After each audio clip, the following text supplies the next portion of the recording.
Good evening. Welcome to the Board of Selectmen meeting, June 6th, 2017. All selectmen are present. First item on the agenda is reorganization of the board.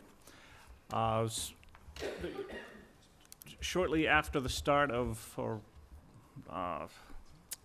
Mr. Rooney and Mrs. Faniff's terms from last year, this board had elected Mr. Rooney to continue as chair.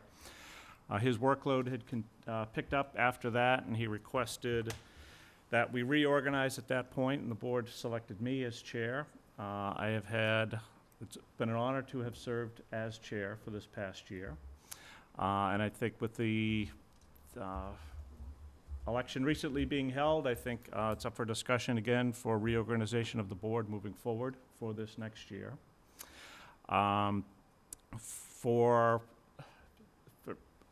I think it would be helpful to me if I did step down as chair. There are definitely additional duties that are required, and with the workload that I have currently, it would be appreciated if another member of the board did step up as chair.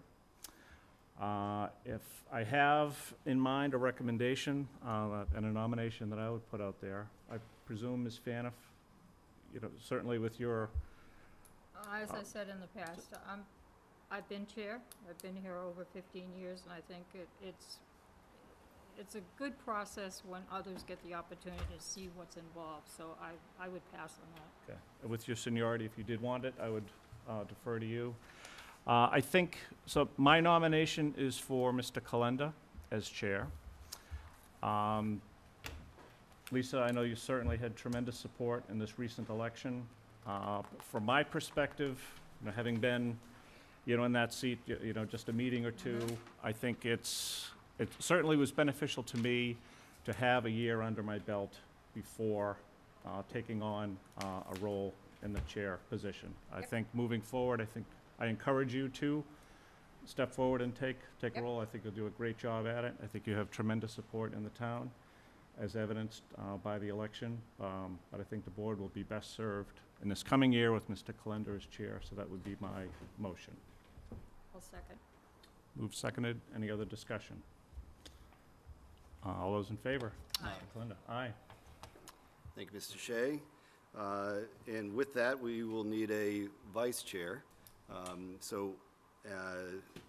Along the similar veins that you've talked about, I know that you have put an amazing amount of work and effort into this last year, in particular on public safety as well as the Main Street project. And I would be very comfortable if you would stay on as vice chair and would put that forward. I'll second that. Thank you. All in favor? Aye. Aye. All right, so the one thing I would like to, we don't need to change seats, or do we? It's up to you. It's up to you. He could pass the nameplate down to you, maybe. All right. So I do want to, I would like to move up the second item on our other matters before the board. Southborough Little League representatives are here to discuss the naming recommendation for Majors Field. We have Mr. Rosenstein and Mr. Seacrest. If one of you would like to speak to the issue, that would be great. And I'm not sure if the microphone is on yet, but if you just, all right, it's on. Who you are, your address, and what you'd like to do. Sure, thank you. Howie Rosenstein, 9 Hickory Road, Southborough. We put forth a letter from our president, Paul Seacrest, requesting that the board consider naming the Majors Field, which is the vernacular that we have currently, the Majors Field, the one by the snack shack at the Mooney Complex, after a very fine young man who passed away, as you know, at the age of 12 years old, and that's Eric Green. And we honestly, as a board, in our unanimous vote for this request, couldn't think of a more appropriate person to name a Little League baseball field after. He is the epitome of what we try to teach our kids in terms of sportsmanship, in terms of respect, graciousness, and to us, if the kids can look at his name and associate the Eric Green Sportsmanship Award that we also present every year, and if not for just one day, just try to live the way Eric did, I think it would be quite a commendable gesture. So I'd like to, on behalf of the league, put forth that request. So for discussion, I will make a motion that we approve the naming recommendation for Majors Field to the Eric Green Memorial Field. Is there a second? Second. Okay. So I think it's an outstanding idea. I know it's been talked about. I've been fortunate to be on the board previously, no longer on the board, but this has been talked about for a while. What a wonderful young man, a great family. Yep. He loved the game of baseball and, was respectful on the field, off the field, respectful to his teammates as well as to those he competed against. Just would be an outstanding tribute to him and his memory. There is an Eric Green Sportsmanship Award that is awarded to one 12-year-old player at the end of the season. I will say that is an absolute highlight of the season. It's awarded after the championship game, after that team is crowned, and one representative from each team is talked about in their attributes that they espouse, that Eric espoused, and it is one of the most moving things to see those coaches talk about those players. Right. And the Green family is always there, if not virtually always there for that. It's a moving experience, and to have this field properly named after Eric Green, I think, is an outstanding thing, and I commend Southborough Youth Baseball for doing it. Thank you. Any other comments? Thank you for bringing it forward. I do not know the Green family personally, but I know they're very involved, and I appreciate everything Eric's mom has done for this community. Absolutely. So I would just say, again, thank you for doing this, and I have had an opportunity to know the Green family, and I think it's great the way that this community, in so many different ways, including the way that you want to honor him with the naming of the field, but so many ways that this town is keeping Eric's memory alive with the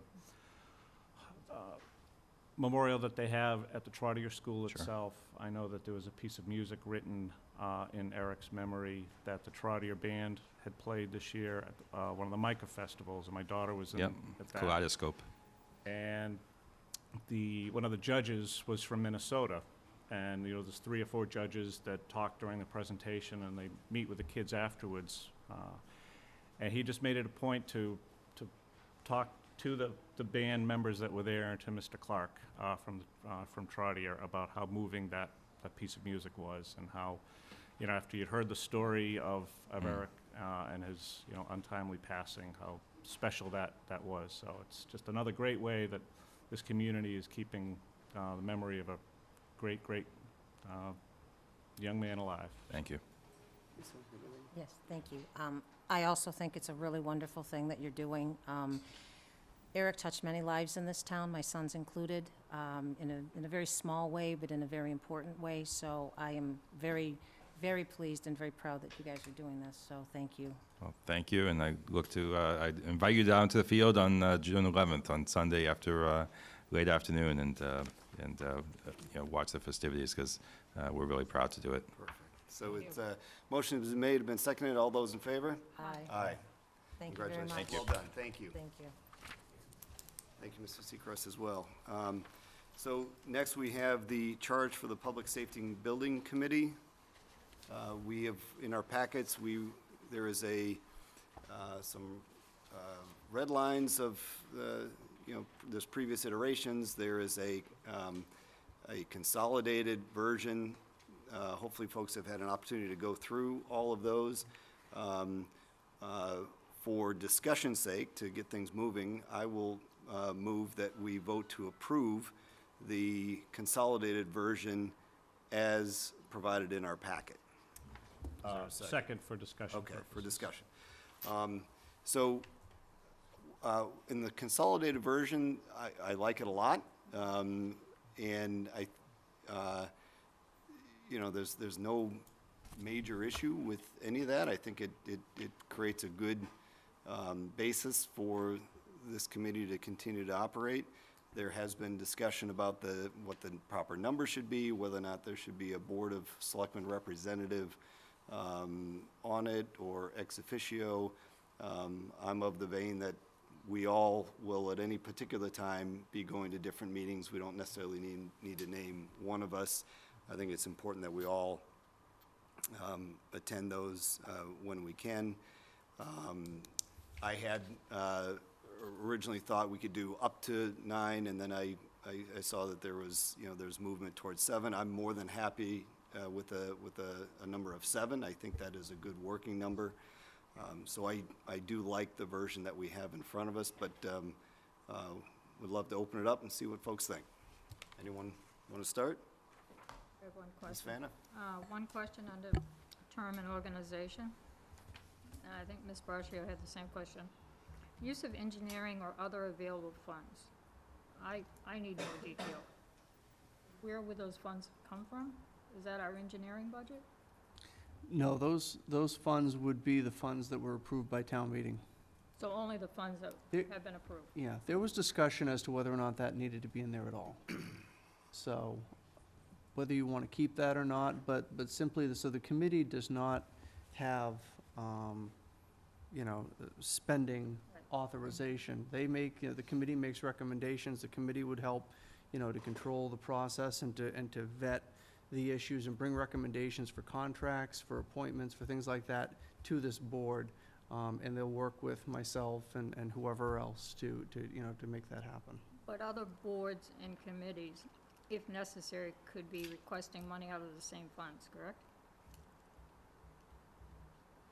This is not No. funds in that approved sum of money at town meeting. If I'm reading this correctly. This is outside the approved funding for that article. I think it covers both. But the only funding that we have for this project is the funding that was approved at town meeting. All right, so I probably would eliminate that. That's fine. Personally, I think it's adding a level of confusion. That's fine. What funds are there? I have no issue with that at all. I don't either. Because there is something elsewhere in the document that basically says that, that the selectmen are responsible, they'll make recommendations to you. So that's fine. So that can be removed. And I have one other suggestion. I really feel strongly about this, that the committee will communicate to the Board of Selectmen any issues related to required permits on this project that require approval from a department. We need to be in the loop earlier than later, because we've seen in the past where septic's design is after the fact, or water connections are after the fact, or Board of Health issues with being placed on a golf course after the fact, a septic design. So I think if there's any permit issue or a permit that's required and there's an issue to it, we need to know that first, up front when it happens, not afterwards and then we're trying to figure out what to do with it. So do you want something, so in that same section, Bonnie, in the second bullet, when it says the committee shall report to the Board of Selectmen as required, but no less than on a quarterly basis, do you want to add something along those lines that basically says, If there's any permit issue, we need to know the that. board will be made aware on a in a timely No, as soon fashion as of they any. know about it, we need to know about it. Okay. So I'll just No, chime in that's fine. quickly. I also think it's a good idea, but I do note that in, the second bullet on page 2 at the very end, the committee shall communicate with town departments and officials, that would be us, as needed, i.e. inspectional departments, town administrator, permitting board. So I think it's likely within that, but there's no issue in adding Is it better something to in strengthen addition. it there than, I would think that, personally, I think there, I don't care where but it as goes, long as it's but in. Yeah, I it think needs it, to be in All there right. someplace. Yep. All right, Mr. Purple, that's okay? You see where that is? sure, Okay. yep. Anything else, Ms. Fana? That's it. All right, Ms. Brascio. I do have a few things, thank you. I would like to ask that, I know we don't know 7 or 9, we're kind of discussing that. If possible, I would like to wait on that number until after the interviews tonight. I think that may play a part in the number. So that's more a comment, question mark. Mhm. If we could wait to verify that number until after the interviews are done tonight. And That one way of, may affect, one way of doing that is, I had up to 9, we could say at least 7. Okay. We know we have 6 that are ready, willing, and continually able to participate. I'm confident we're going to add at least one more, if not more, so maybe that's one way of doing it. I was trying to be, get to a place where we're not limited, I mean, limited up to 9, but. Well, I think it's better that you set a ceiling rather than a floor. 9. So Yeah. if you want to, if the board No is more than comfortable, 9? if the board is comfortable with, should consist of, up to 9, then at least you've set a ceiling and then you can Yeah. we can massage it adjust it from, from yeah, there. exactly. Okay, that's fine. One of the other things that I had written down was that I think that we need to be clear in this charge somewhere that the golf course remaining open during construction is a priority. Town meeting was assured and and supported this with the golf course remaining operationable.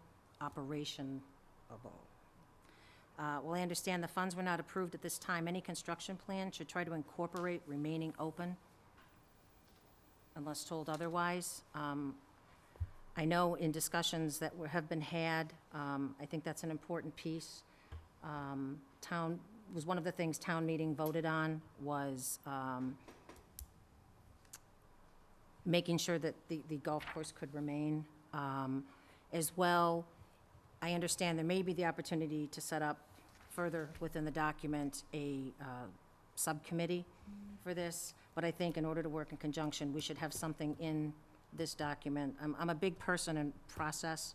I like to see things written down, and I would like to see somewhere in here that the public safety buildings charge is going in knowing that, if possible, that is the intent, well, of this board member anyway, that I would like to see any way possible, because I think you run into huge issues with the golf course remaining to be operable if they have to shut down at Right. some point, so And- that's And one the of, and right, and question. with a lot of the comments that you offered, so some board members felt it was better to be broad, some felt it was better to have more specificity.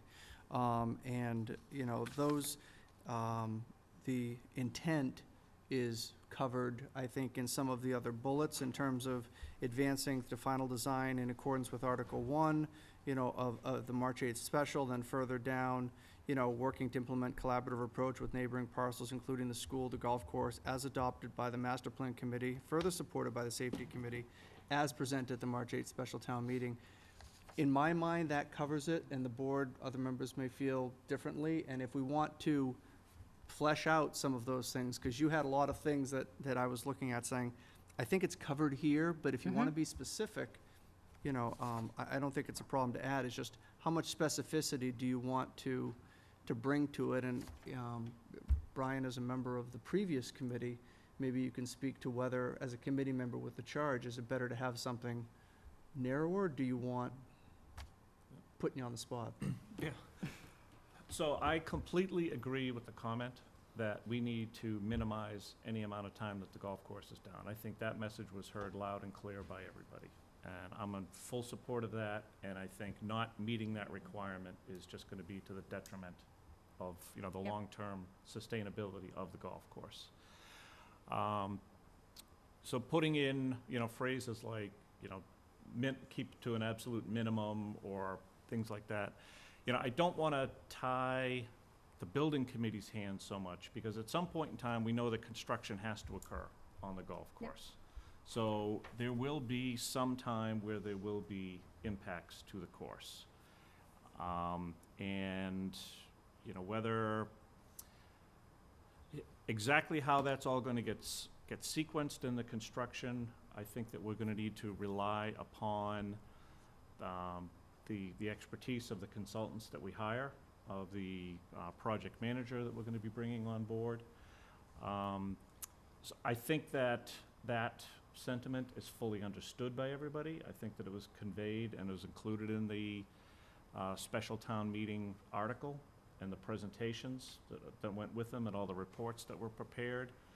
I just don't want to put something in writing that is going to, bind the hands too tightly of the committee. But it's certainly, I'm in the same page that you are. You know, this board member wants to make it clear that we would need to minimize that amount of time that the course is shut down due to, you know, temporary construction that has to occur. And that was the point I was trying to make. So Yep. I'll add in, this is a public safety building committee charge. I want them singularly focused on the public safety facility. I absolutely want to see the golf course remain open for the entire time if it in any way can be. What I don't want to do is start putting stuff in here about golf. I want, because they're very well likely could be, and I think should be, you know, a golf committee that's going to need to talk about design and is going to work collaboratively with this committee to make sure that, you know, they're coordinating efforts about when the building, you know, could and should start and how that may or may not affect, you know, the use of the course to your point, minimize it. What I didn't want to do, and I think we're covered elsewhere, like Mr. Purple is saying, I didn't want to start putting a lot of stuff in here about golf. But clearly, I want to see it remain open. I don't know if you agree with that, Ms. Faniff, or? I see, I think I don't think we can commit to anything, other than we have a site we have to work within to accomplish what was approved at town meeting. But it's a construction site. There's no two ways around that. If we dig any part of the golf course up, we've disturbed the activity of golf. It's also a lease arrangement that's in place now with the golf course. I don't know how the town's gonna take that on and manage that. That's a separate discussion other than this. But I think everyone's hearing from this board that we want to maintain the golf course. But I can't promise, as somebody sitting here, I can't make that promise that it's not gonna be disruptive somehow with construction. The moving of the septic system, the moving of the clubhouse, the roads, the school. No, I understand that, and I do understand going in that there are going to be disruptions Right. to it. But I would just like to see that whomever sits on this committee kind of takes that into account as well. Yes, their focus is the public safety building, but all of these things go hand in hand together. And that's how town meeting Right. supported this. So I would just like to be aware that the Public Safety Committee should take that into some consideration. Obviously, it doesn't affect what they're doing with getting the building built, but at the same time, I would just like to be aware. And it's So- up to, you know, it's easy enough to put a bullet in under duties, to put that in. It's also easy enough that once a committee is set and they have their first meeting, and this happens a lot for selectmen created committees, and that you go to the first meeting and you sit the committee down and say, here's your charge, and here's what this means, and these are the things that we need you to focus on. Okay, So it's up to you whether you do it in writing, or you do it at their first meeting, or you do both. And I think we just did it here. You did. So it's up to you whether, you know. I'm not in favor of adding things. I don't know if others are. We'll start redlining. If not, the intent surely is there, and we move forward on the next. Do you think that it's, if I may, Lisa, under the duties, where we spelled out St. Mark's Golf Course several times, do you have some level of comfort that our intentions are to address the needs of the golf course as well? I don't think, I'm not questioning any No, no, intentions or I want anything. to make sure it's clear for everyone else. Do you feel that it's clear?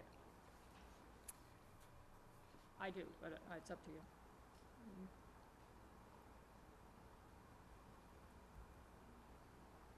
I would like to see different, but that's okay. I'll defer to, So you're comfortable? I All right. I would be okay with this, but, yeah. I just think it's very important, and I will be attending all the meetings anyway, so I'm And what free to I'm- voice that at the Right. meetings I as mean, well. I'm trying so. to, what I'm trying to attempt, and what I've seen happen in the past, when we don't agree on something at this level, and we start independently going to meetings and saying, this is our understanding, or this is what I think I wanted, or what's what I said, if we can agree in principle that this is solid, and we're all gonna speak with the same voice to bring Yeah. this forward, I have a level of comfort. Well, and I think the candidates are here as well in the room, so they're hearing what, not just myself, but all of us are saying, and that's what I'm saying. we're basically saying the same thing. So let me make that's one, fine. let me make one last attempt. So, under duties, under bullet 2, which I think is where Mrs. Faniff was now, if you want to add in 2 words, the committee shall work to implement a collaborative approach with neighboring parcels, including Woodward School and the continuation of St. Mark's Golf Course.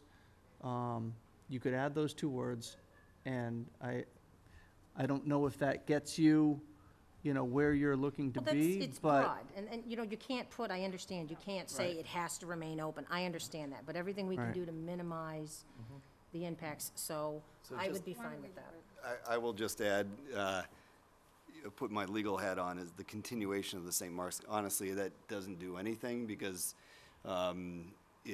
surely it's going to be continued. It may be continued with a year lapse. That's not what we want.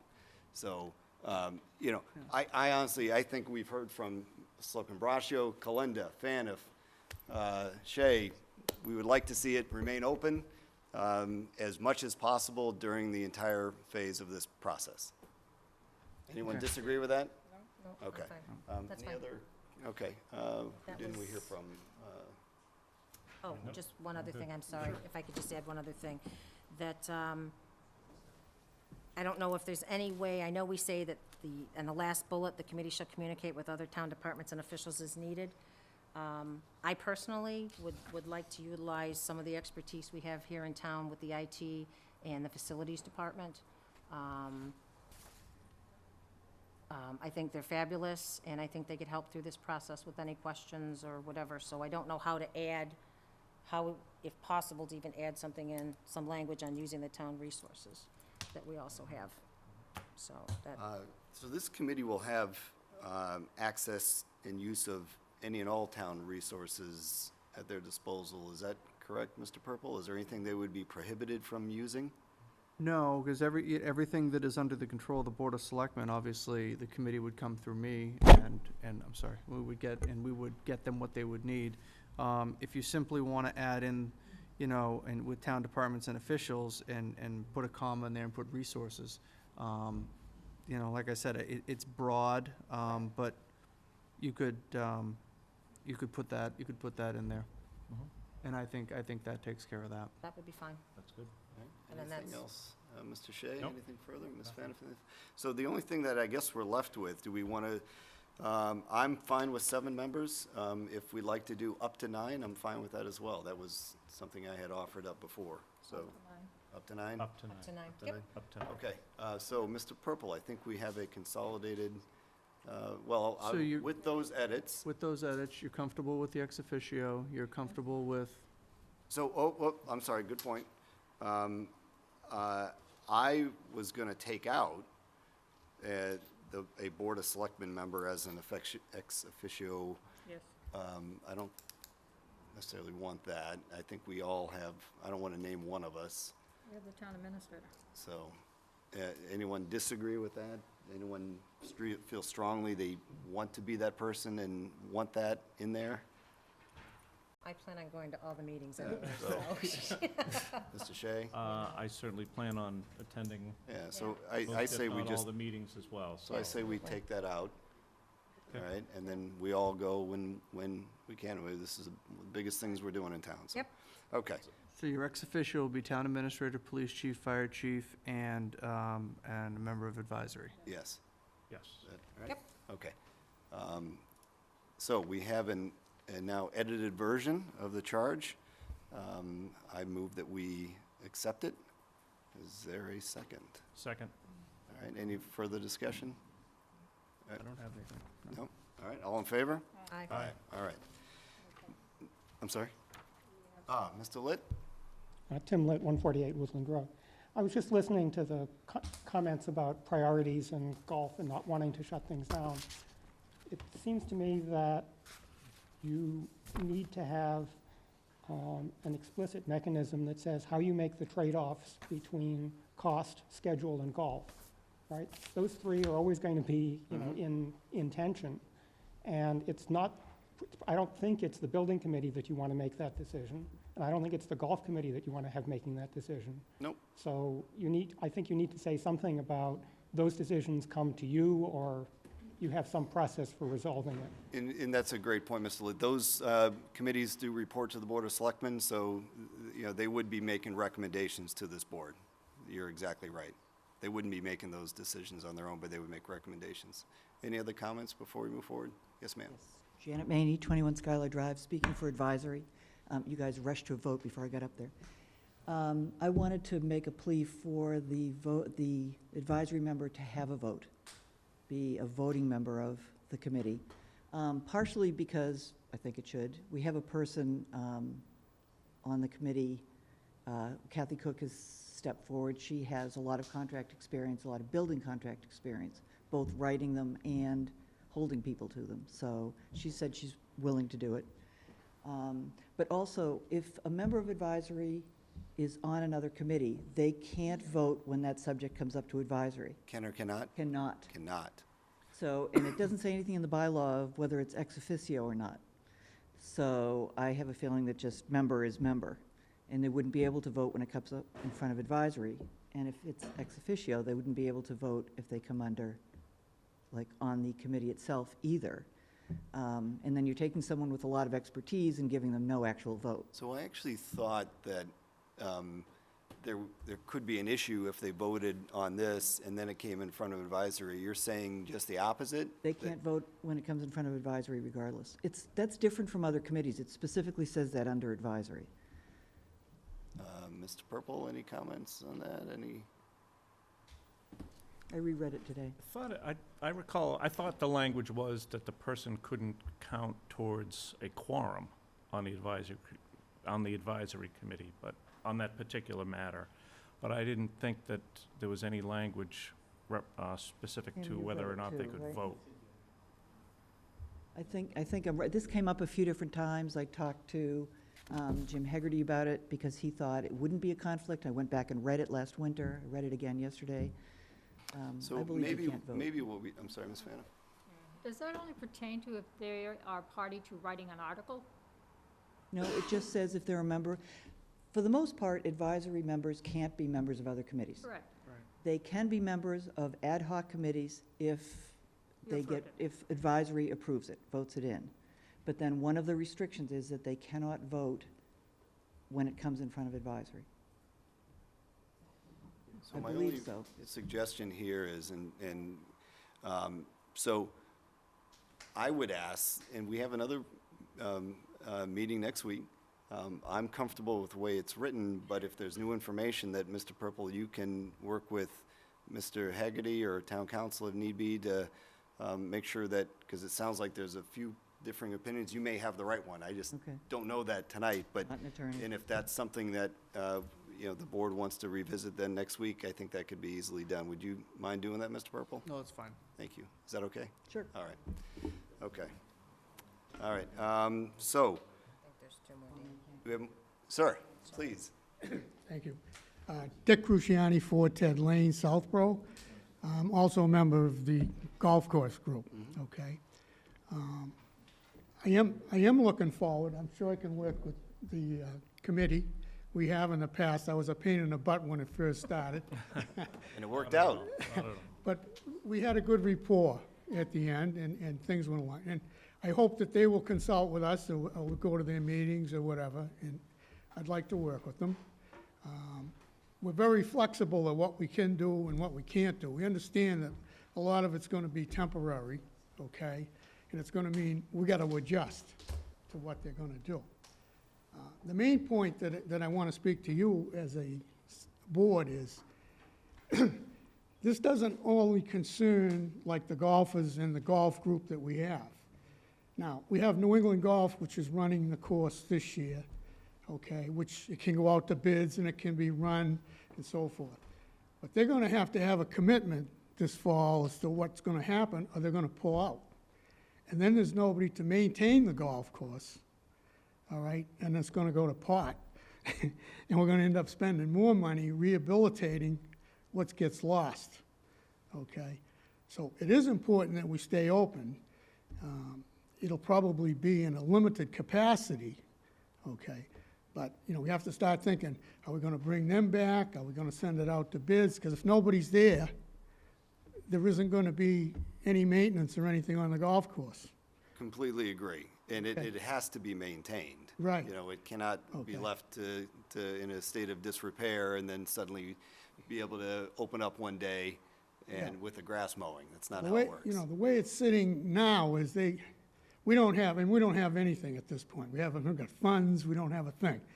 And, they're not looking for a commitment tomorrow, but there has to be some kind of a commitment, or they're gonna go out and bid somewhere else and take their equipment and leave.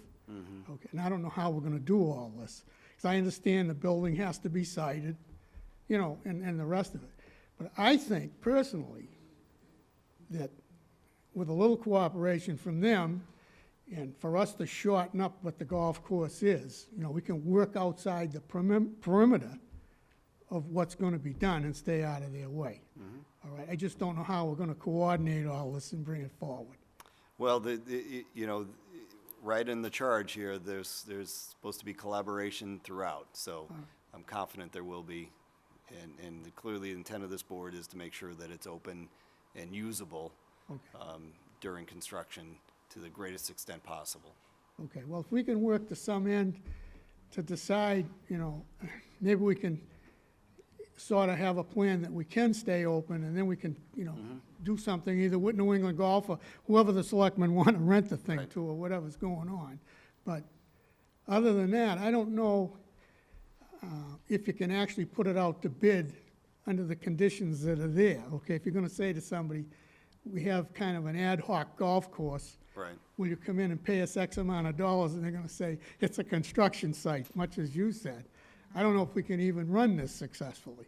All right, it may entail even lowering the fees that we have that are pretty low.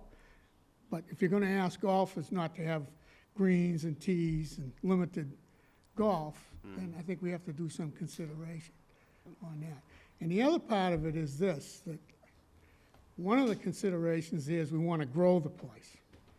And unfortunately, the construction and the timing with Millwood going out, okay? Now, I know they do as many rounds as we do, or maybe more. And if that's the case, maybe 7 golf courses can get 2,000 or 3,000 rounds out of it. So if we completely shut down, we get nothing, all right? Whether we can convince them to play on our course, as humble as it's gonna be, is another question. But that's all I have to say. And I look forward to working with the board and also the committee. Thank you, sir. Thank you. Ms. Gillespie? Hi, Freddie Gillespie, Chair of the Open Space Preservation Commission, and I just wanted to mention that, I think we got it in late, but the Open Space Preservation Commission did submit a letter, and it's not in the packet, and for those in the room or watching at home, that we did make a recommendation. Can I read one paragraph? I don't want to read the whole letter, Yes. but we understand the logistical challenges that face the building committee. However, we believe the benefits of keeping the golf course open during construction outweigh the negatives. There is strong reasoning to support the belief that if the golf course is closed for one season, that regaining the membership and finding an entity to refurbish the greens will be a costly task, and we would be at risk of losing golf operations. It goes on, and it will be part of the record, but in ending, we said, we hope you will agree with our recommendation and require that the golf course remain open during construction. I understand your charge. I'm just a little concerned that the collaboration doesn't have enough teeth as for stating, and I know you've said it here, but I've also heard different opinions when you were talking about it, that, well, it will have to be closed down for a period of time, or, or a season, or we want to keep it open. I think having something in writing that the desire is to the utmost possibility, keeping it open during construction is a goal. Because, and I agree with Mr. Litt, that making those sorts of decisions, what's the cost analysis? If you keep it open, does it cost more money to reroute construction? I was speaking with Mr. Wilson, John Wilson, this afternoon, and he believes there's a way of locating a parking lot and, getting to where they could configure temporarily golfing during construction outside of a hard hat zone, working with the building committee, which it may not be the easier way to do it, which is why we were hoping for something a little firmer about the desire. Once you get going, and then it's like, well, that's hard to do, and then taking the time to do the cost-benefit analysis isn't as simple as just saying, well, it's hard to do, so let's, just go ahead with the construction. And there is a big cost of closing the golf course down, not just for the golfers, but for maintaining the land long-term. And that was outlined in our letter that, if one of the reasons many people who aren't golfers wanted to see the golf course remain was to preserve the landscape views, the heritage landscape. They don't want it turning into open space like other land around the reservoir, all wooded. And without the golf course operating there, I'm very familiar with what it takes to keep a property open at Breakneck Hill. I don't think the town has the resources, the management, or the money to anywhere approach the park-like setting that it's in today. So whether you're a golfer or not, there's a strong commitment to that. And I hear that there's a commitment from your board, but, it would just be nice if that was as, I think there was another area in there, you said under duties or something, you could maybe add something. Just would be nice if it was a pretty strong statement besides watching this tape later that was the intent. All right, thank you, Ms. Gillespie. All right, we have interviews for the Public Safety Committee. First, Mr. Collins. Mr. Collins here? No, Mr. Collins was not able to attend. He had a Okay. personal matter. Mr. Stivers? Okay, Mr. Vanini? Oh, Mr. Stivers, I'm sorry, I didn't see you.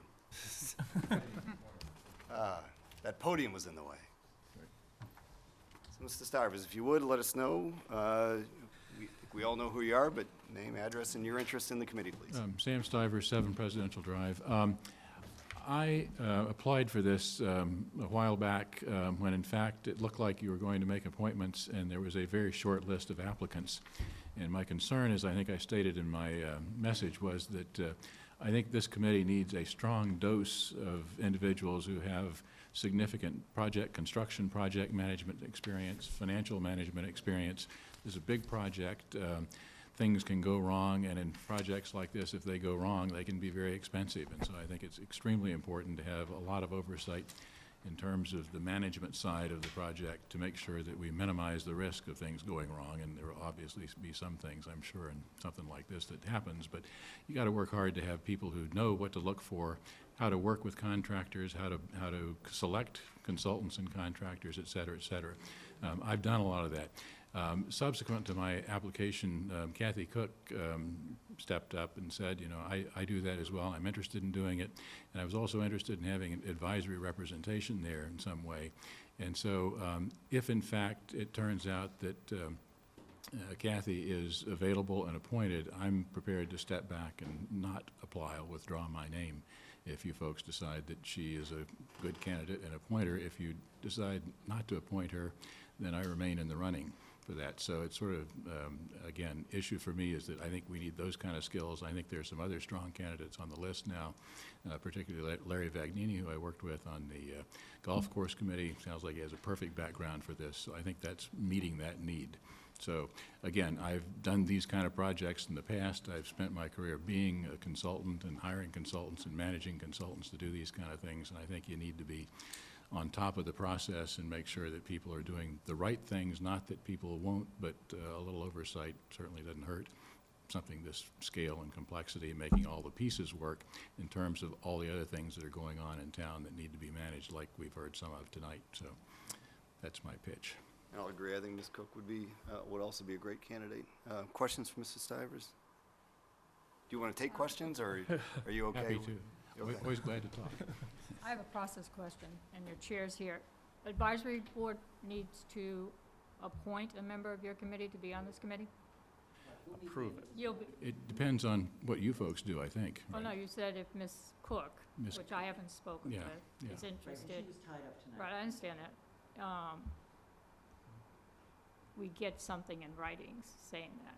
because that's what you're saying, you're gonna Yeah. step aside a Yeah, piece. yeah, I'm Okay. happy to follow up with a Okay. written summary of that. And a too. recommendation from the board. If you're, depends on how you do it. If you nominate an advisory member, then we would vote the member. That's what's it. If you want to vote a particular person, then we just have to okay that, I guess. Thank you. Thank you. Ms. Bracchio, questions? I guess that was kind of the same question along the same lines as Bonnie, that if Ms. Cook comes on through advisory, Mr. Stivers, you have no interest in going forward as a citizen at large, but I guess that creates a problem for advisory because you're on advisory as well, I would so- withdraw there. I mean, my interest is having the right skill set. Yeah. And when I first applied, I didn't think there was enough of that skill set. Subsequently, there have been, Kathy and others have stepped up, and I think we're not in the same position now, so I'm less compelled to serve. Mr. Shea? So I did see Mrs. Cook's email as well, describing her background and experience and interest in serving on this, and experience that she has with the AIA documents, the contract documents that are gonna come into play between the town and the architect and the engineering firms, and likely with the construction contractor as well. And I thought that would be a great resource to add to the committee. That said, I think that would require us to revise the charge to, well, I guess, I don't know if Mrs. Cook would be interested in serving in the ex officio role, or if she would prefer to have a voting role on the committee. And I guess that's, being, one of the up to 9 appointees that we would make. And certainly if we were to do that, we would need to revise the charge to allow it. We have exchanged emails about this. She will do either role. So we'll Okay. hear from Mr. Purple in the next couple of days, hopefully, as to how that interpretation is on ex officio or not. And then we'll into decide it now we if can you- decide Yeah, I next mean- week whether or not we need to. So the bylaw, I've got the bylaw right Oh, here. it's The clear, bylaw yeah. is pretty clear. Yeah, Um, can't vote or act as a quorum. Yeah, so he can't, right, so if in this particular case, Mr. Stivers, he's a member of advisory, he can only belong to one ad hoc committee appointed by an elected board or official, or one other committee appointed by the moderator, under the following restrictions.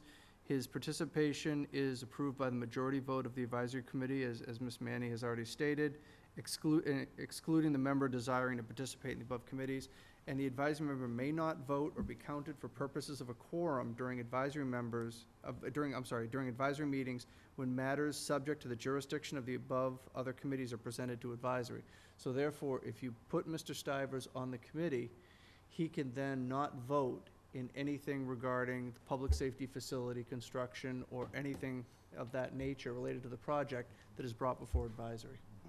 Okay. Or Ms. Cook as well. in Or Ms., fact. well, I Yeah. just picked you because Yeah, you're sitting yeah, 5 yeah, feet away. And my concern But the was same that thing for any advisory I committee don't think member. advisory wants 2 people who are Yeah. unable to vote. Yeah. So, One thing I just will mention is that, and we're talking about, experience with public contracting, construction, and things of that nature. Keep in mind, and one of the things that I've given to you in memos is the procurement law requires us to have an owner's project manager that we're hiring, and, we'll be paying handsomely. Who will have that experience? With the experience to oversee these types of projects, to know what we need to do, to work collaboratively, we're gonna use that word a lot during this project, to work collaboratively with the architect, to do, design build, and make sure that these things are addressed during the design phase, and then also to make sure that they are enforced during the construction phase. So there will be that expertise, we'll be paying for that expertise. There's no issue with having duplicative expertise, on the committee. But I just want to point that out, that the OPM will be giving you that, not a member of the committee, not a voting member, but it will be someone who's hired by the committee So the committee will need to ensure that they do have that expertise coming from the OPM position. All right, thank you, Mr. Purple. Any further questions from Mrs. Stivers? Quick comment on that. OPM, I think, is a great addition to the process, although I've worked with those kind of folks before, and I think there's still great value in having oversight and additional perspectives, even with that resource there. So I think that gets us a long way toward the finish line. But it doesn't hurt to have others who have been in that business as well to act as a sounding board or ask devil's advocate questions of those kind of people. All right, Thank thank you, you. Mrs. Stivers. Thank you, Sam. All right, so we do have 6 members who have expressed interest in being reappointed. I believe, are all 6 here? 4, 5? Okay, I'm sorry, Is Mr. Vagnini here? he's not here. No, they're not here. He, can I, I'm sorry. Bonnie, for Mr. Vagnini, he was interviewed for the master plan committee here. That's just some information that you have. You interviewed him in December for that committee. And I believe his information's there as far as his background. Thank you, sorry. All right. So we can have up to 9. We don't have to appoint them all tonight. But I would like to start with suggesting that we appoint the previous 6 who would like to stay on. I would love to see them stay on, and would move that we approve those 6 to start. Second. Any further discussion? I have a Discussion. question. Yes. Mr. Wood is acting as an advisory board member. Are we continuing as an advisory member if appointed to this board? No, my term is up. Sorry, John Wood, 10 Gilmore Road. My term in advisory is up in June, and I will not be being reappointed. Any other I just- discussion? I'm sorry, yes, Ms. Bennett. I took the time to go back to 2015 and reviewed all the minutes of the committee members and the dates of those minutes. There were 37 meetings starting on April 23rd, 2015, to a successful passage at the special town meeting on March 8th, 2017. And the membership at the time was Al Hamilton, which I'm sorry that he decided not to continue, John Lyons, Brennan Barry, John Wood, Jason, Michael Moorhead, Jason McCallum, but, I'm sorry, I can't pronounce your name. Malinowski. Malinowski. And what was interesting in doing that, as far as their attendance goes, each one of them missed 2 meetings. And what was really of interest to me, they were meeting during vacations, Christmas vacation, Thanksgiving, town meetings, they all showed up at. Their participation is outstanding compared to a lot of other committees. And I want to recognize that, because I don't think we would have got where we are today. We're not done yet, but the attendance of these members, I was surprised myself. I actually thought I had missed some of you when I showed up at the meetings, but that might have been the meeting that you just missed. But it's outstanding for a committee. You were there during New Year's week, Christmas, Thanksgiving, school vacations. I've never seen it where every single one of you participated through 37 meetings with multiple other meetings that you're showing up at independently, the Board of Selectmen's meeting, advisory board meetings. It's an outstanding group, and I really would hate to lose any of them. Great Agreed. point. That's all I have to say. Great point. And I gave you, it's available for anybody that wants to see it, the attendance of every single Did you member. put this together? Yes, I did. Unbelievable. My computer skills are limited, so that's why I went back to That was pencil. great. All right. No, absolutely incredible work, and we look forward to more of it if we approve. So the motion, List the names of the people that you were. yeah, I think she just read them off, but I'll. I'd like to, sorry. Go ahead. No, I'm sorry. that's fine. I also commend them. I think they've done a fabulous job. One of the reasons I questioned the 7 or the 9 on the charge was, and I said this at the last meeting, myself personally, I think it's very important that we have a well-rounded committee made up of both public safety and construction background people. While I agree that the OPM We're hiring him, and this is his job, but I don't agree that the oversight is not needed for this project and going forward on this. So I have a concern on appointing people with all public safety background. Yes, they understand, but I think as a balance to the taxpayer, and I'll use as a for instance, the master plan committee I sat on, that was a well-diverse group of people with diverse backgrounds. And the town was very well-served. I don't think anyone would say the collaboration between the Public Safety Study Committee and the Master Plan Committee was really something to be proud of, and I was proud to be a part of that. That being said, I would really like to see a well-rounded committee on this with a diverse background as well. I have actually looked into what some other towns have done. I think there's some outstanding people stepping forward from the Public Safety Committee. I'm going to call out Mr. Lyons as one name that kept popping up when I was researching what other towns have done. For the town of Weston, he received special recognition. I saw the picture that you actually cut the ribbon, and they came in $1 million under budget. So to me, that is kudos to you, wonderful job, and that's what I'm looking for myself and as the taxpayers. I'm sure this board is as well. I'm just not speaking for the board. I'm speaking for myself.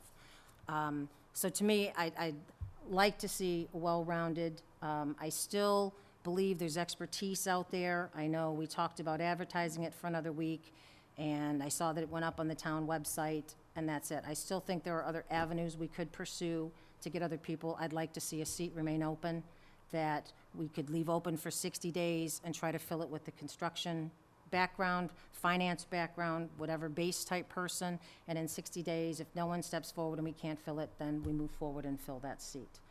I just think the town is best served by all facets being recognized. So I didn't sit when the Public Safety Committee was appointed. So if we could take 2 minutes, I know Mr. Stivers sat before us. If the members that are here, if you wouldn't mind for and again, this is coming through the chair, mind just stepping forward and telling some that may not know your background, a little bit about yourself as Mr. Stivers done. I would appreciate that, and maybe some of the taxpayers would as well, if that's... We can. They've all been interviewed before and have had those public interviews, but if you don't know about the folks and Well, if just- they want to I think we're better... hear from them, Yeah. so one by one, if you wouldn't mind coming up to the microphone or to that one, and very quickly, who you are, your background, and what you bring to the board, the committee. So I will, before I just go into mine, I just think in fairness and transparency, we do have one committee member that is not here tonight. So if you choose not to reappoint him, no one on our board was actually notified that we'd be giving an interview. That's why so this just, is a little ad hoc, so. yeah, so just in fairness to him, I just would like to point that out. My name's Jason Malinowski, currently the chair of the Public Safety Study Committee. CPA, so I think I bring the financial experience. I focus in tax work for a Big Four public accounting firm, but I'm also a lieutenant with the Boxborough Fire Department. So I'd say I wear a finance hat first, a public safety hat second. I think that came in very handy during the discussions trying to bring together public safety and finance, public sector, private sector experience. But I will also point out just something I heard in some of the conversation before. Part of the work that I've done in my career is I actually analyze the tax consequences of building a building. So I actually know what an AIA is. So I think, while I have never built a building, I do think I bring some experience to this committee, both having sat and made promises to the taxpayers, but also some very relevant public and private sector experience. Thank you, Mr. Thank you. Malinowski. Who wants to be next? Brennan? Hello, my name is Brendan Barry, and I live at 23 Richards Road.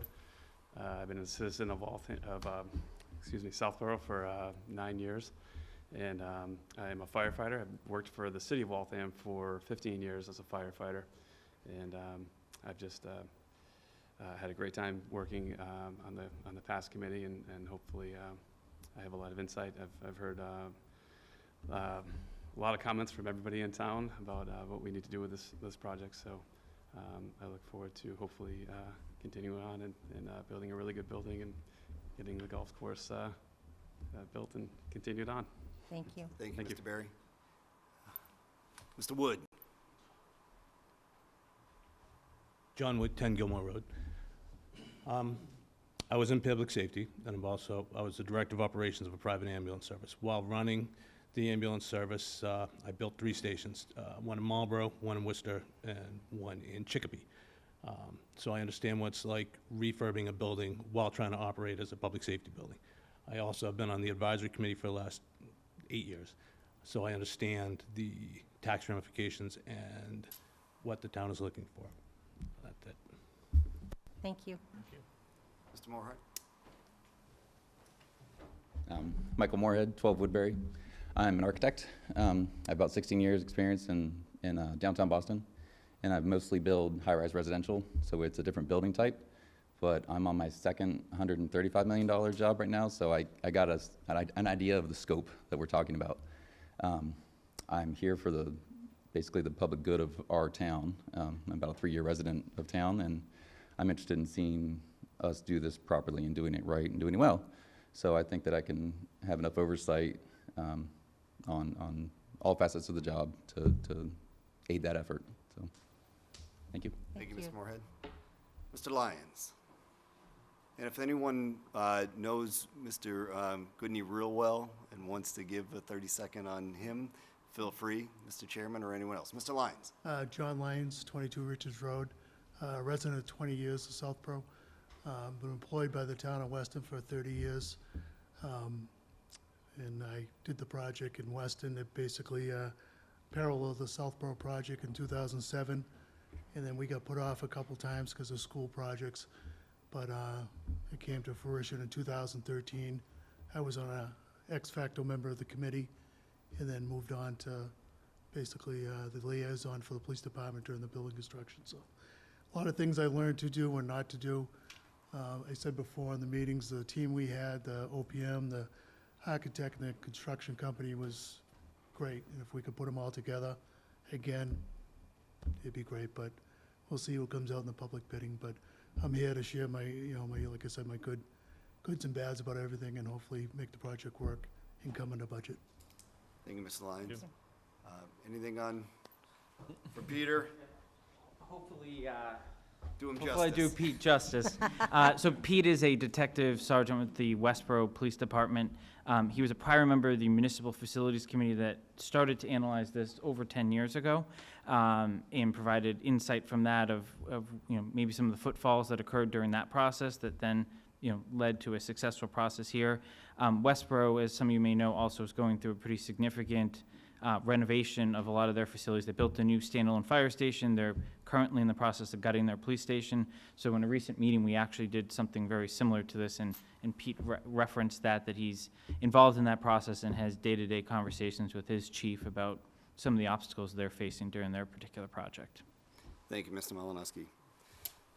So that was helpful. It was, thank you. And I understand that it was kind of outside the norm of how you do things, but I just thought it was important for me, and it might be important for anybody that's watching that may not have been part of the process all these years ago that you guys started this just for a transparent, also, Mr. Vagnini just came in as well. Yes, so, and sir, you'll be next, and so we will, so we have a motion on the table, though, to appoint Mr. Lyons, Mr. Berry, Mr. Wood, Mr. Malinowski, Mr. Moorhead, and Mr. Goodney. Is there a second?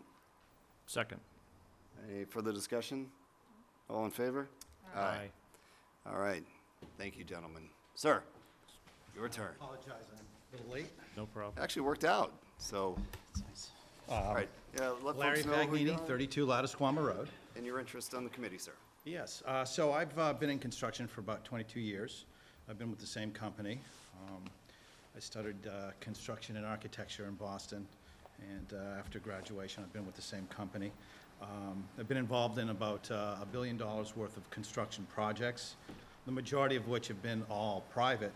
However, I'm currently working on an $80 million public project as the lead project manager. So I'd like to be a part of this, this group. I got to know a lot of the people from the Public Safety Committee through the St. Mark's Master Planning, Golf Course Master Plan Committee. And they're a good group of people. I worked very well with them. As an abutter, they were very open to a lot of our suggestions and very welcoming to a lot of our ideas. I hope to bring the construction background and experience that I have to this group.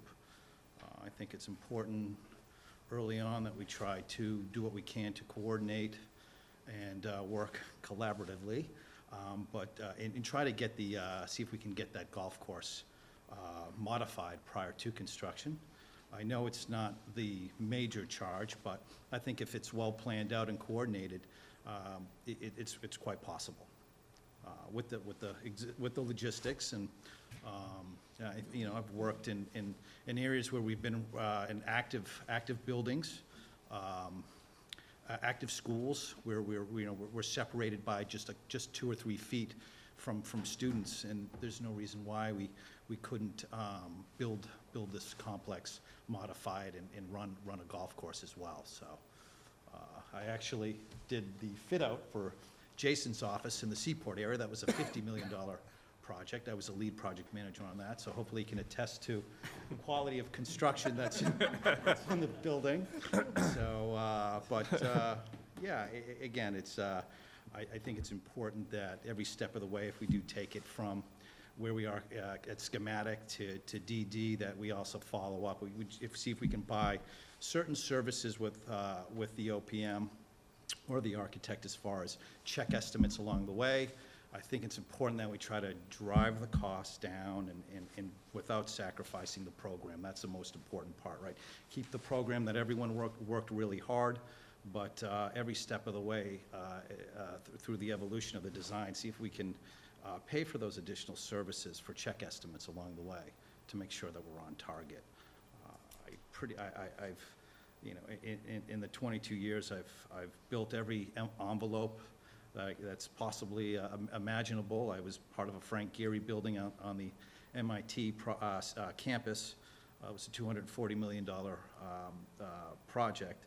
And so I've pretty much seen every envelope and every mechanical system, and hopefully, again, I can bring some experience to the table as well throughout the process. And I'll start, if I may. I may have missed it. Have you done any municipal projects or any public safety? Currently, I'm working on a municipal. I have not. I've not done a municipal, but I've done like similar projects to that as well. Again, currently, as far as public work goes, I am working on a Chapter 149 project in Boston. Any public safety complexes? No, I mean, as far as what we've got here, there isn't. I've done healthcare, I've done biomanufacturing training facilities, I've done quasi clean rooms. So as far as what we have here, there really isn't anything overly complicated about the facility that I've seen, as far as what I've seen schematically. So I think that it's pretty straightforward as far as public safety complexes go. And so there's both a golf component, but there's, this is a public safety committee.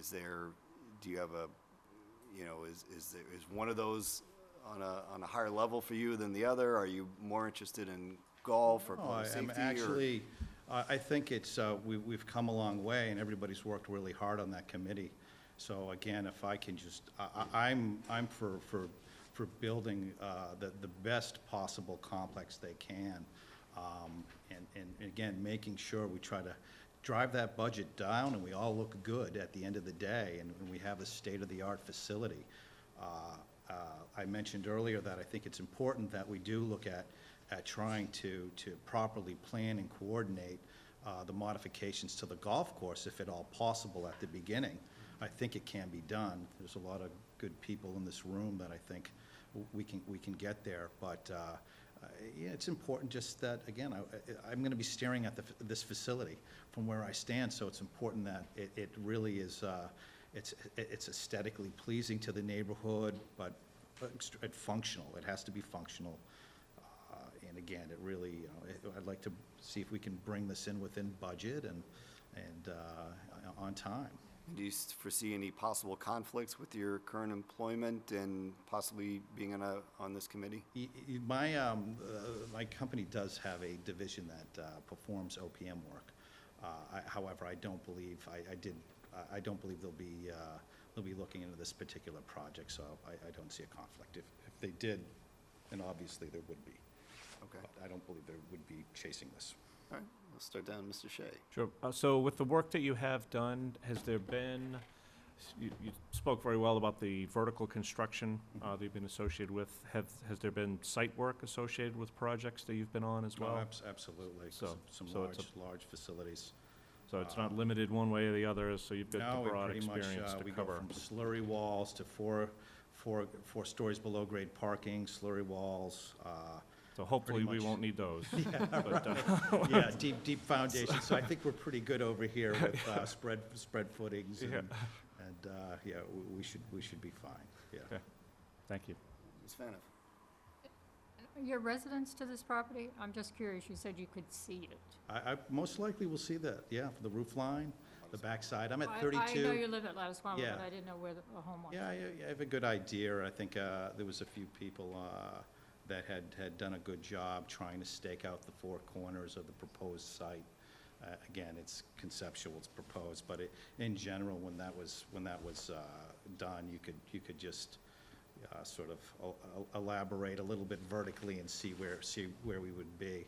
I also had made some suggestions along the way to provide berms and landscaping. What I've done on a very similar project to this a few years ago is that we had a surplus of cut material that was to be shipped off-site. And this site is somewhat similar to that with the amount of paving that has to happen.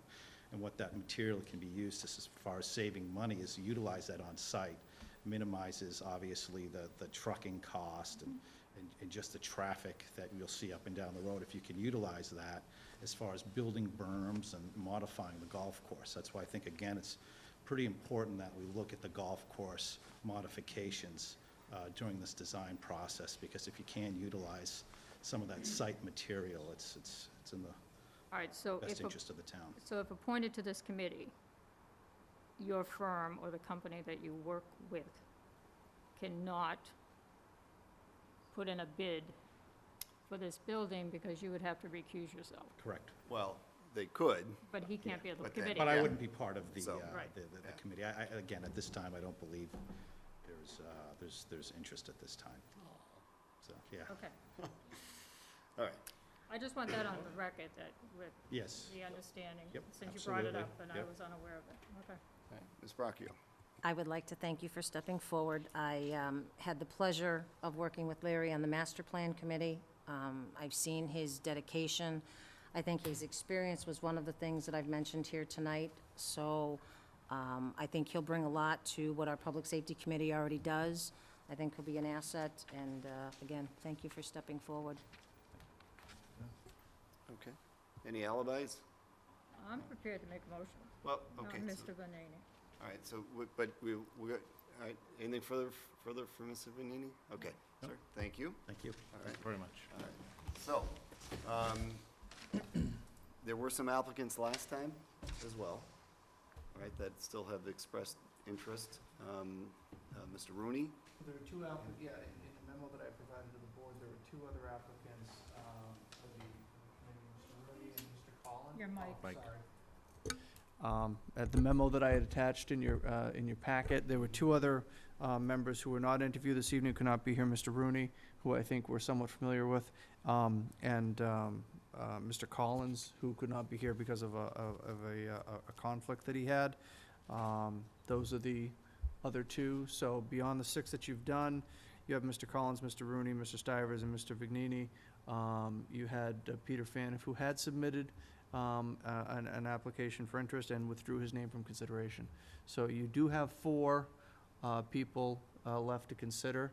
You have three positions. I think a comment was made. Well, we have up to. You have up to, and I think a comment was made earlier, I think it was Ms. Braccio that made the comment, and I think I've said it to each of you individually. You don't need to fill everything this evening. If you think that there's a gap, or you think there's something that you don't have in front of you, there's no harm in, there's no harm in waiting until you get it. We can aggressively seek to get that. So that's just a comment. All right. And, as you know, I wasn't here last week, but I understand, or last time,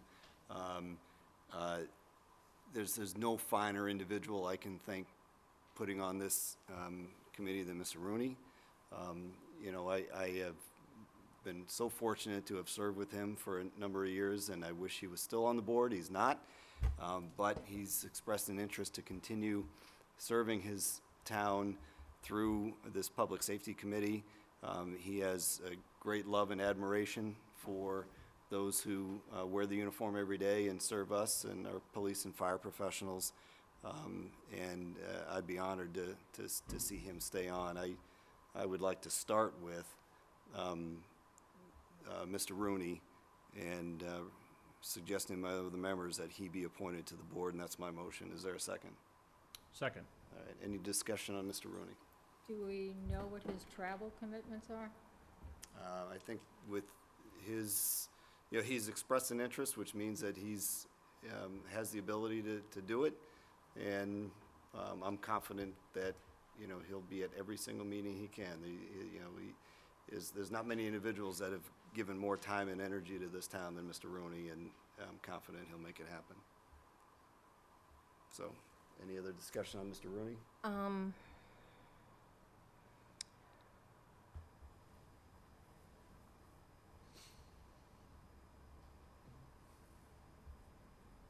I think Mr. Rooney would be a fine candidate.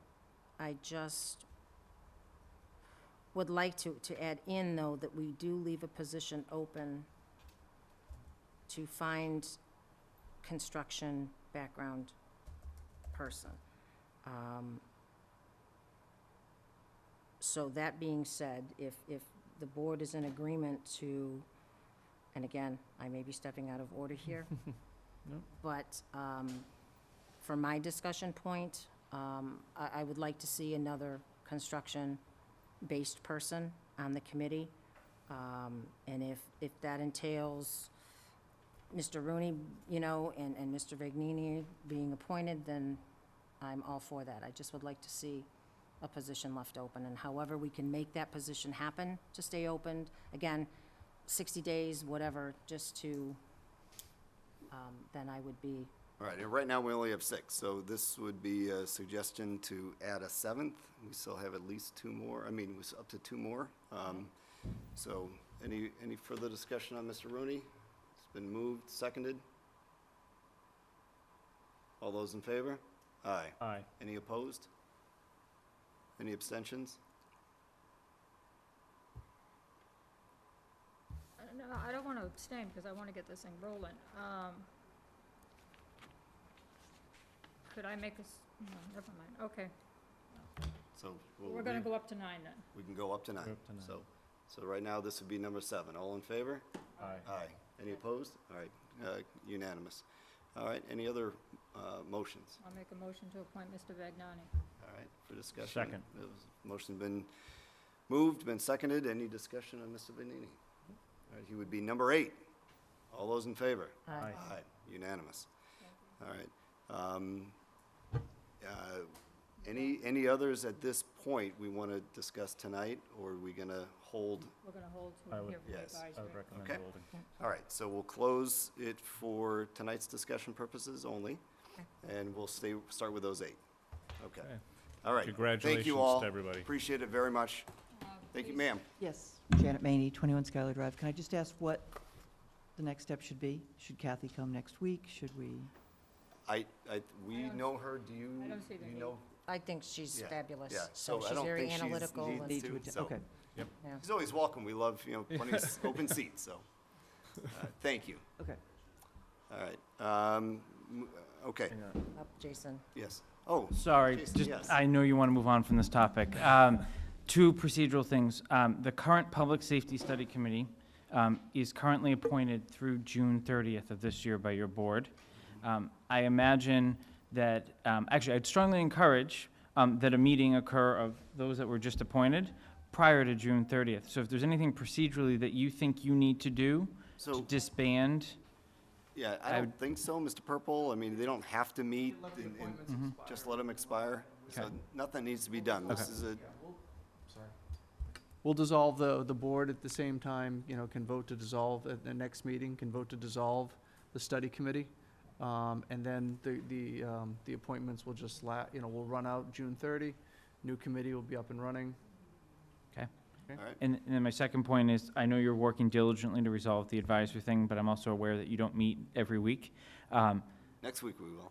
You will be meeting. So I guess what I would say is, it's imperative, and we've sent multiple letters from our committee to your board, it's imperative for this new committee to get assembled. So, and I think there's some very, very, very important decisions that need to be made early on. So I think anyone that's gonna have a vote, So it's assembled now, unless I I hear understand. different. It's I'm just assembled saying, now, and there I may be think another anyone member. that's gonna have a voice for the next 2 to 3 years, Yes.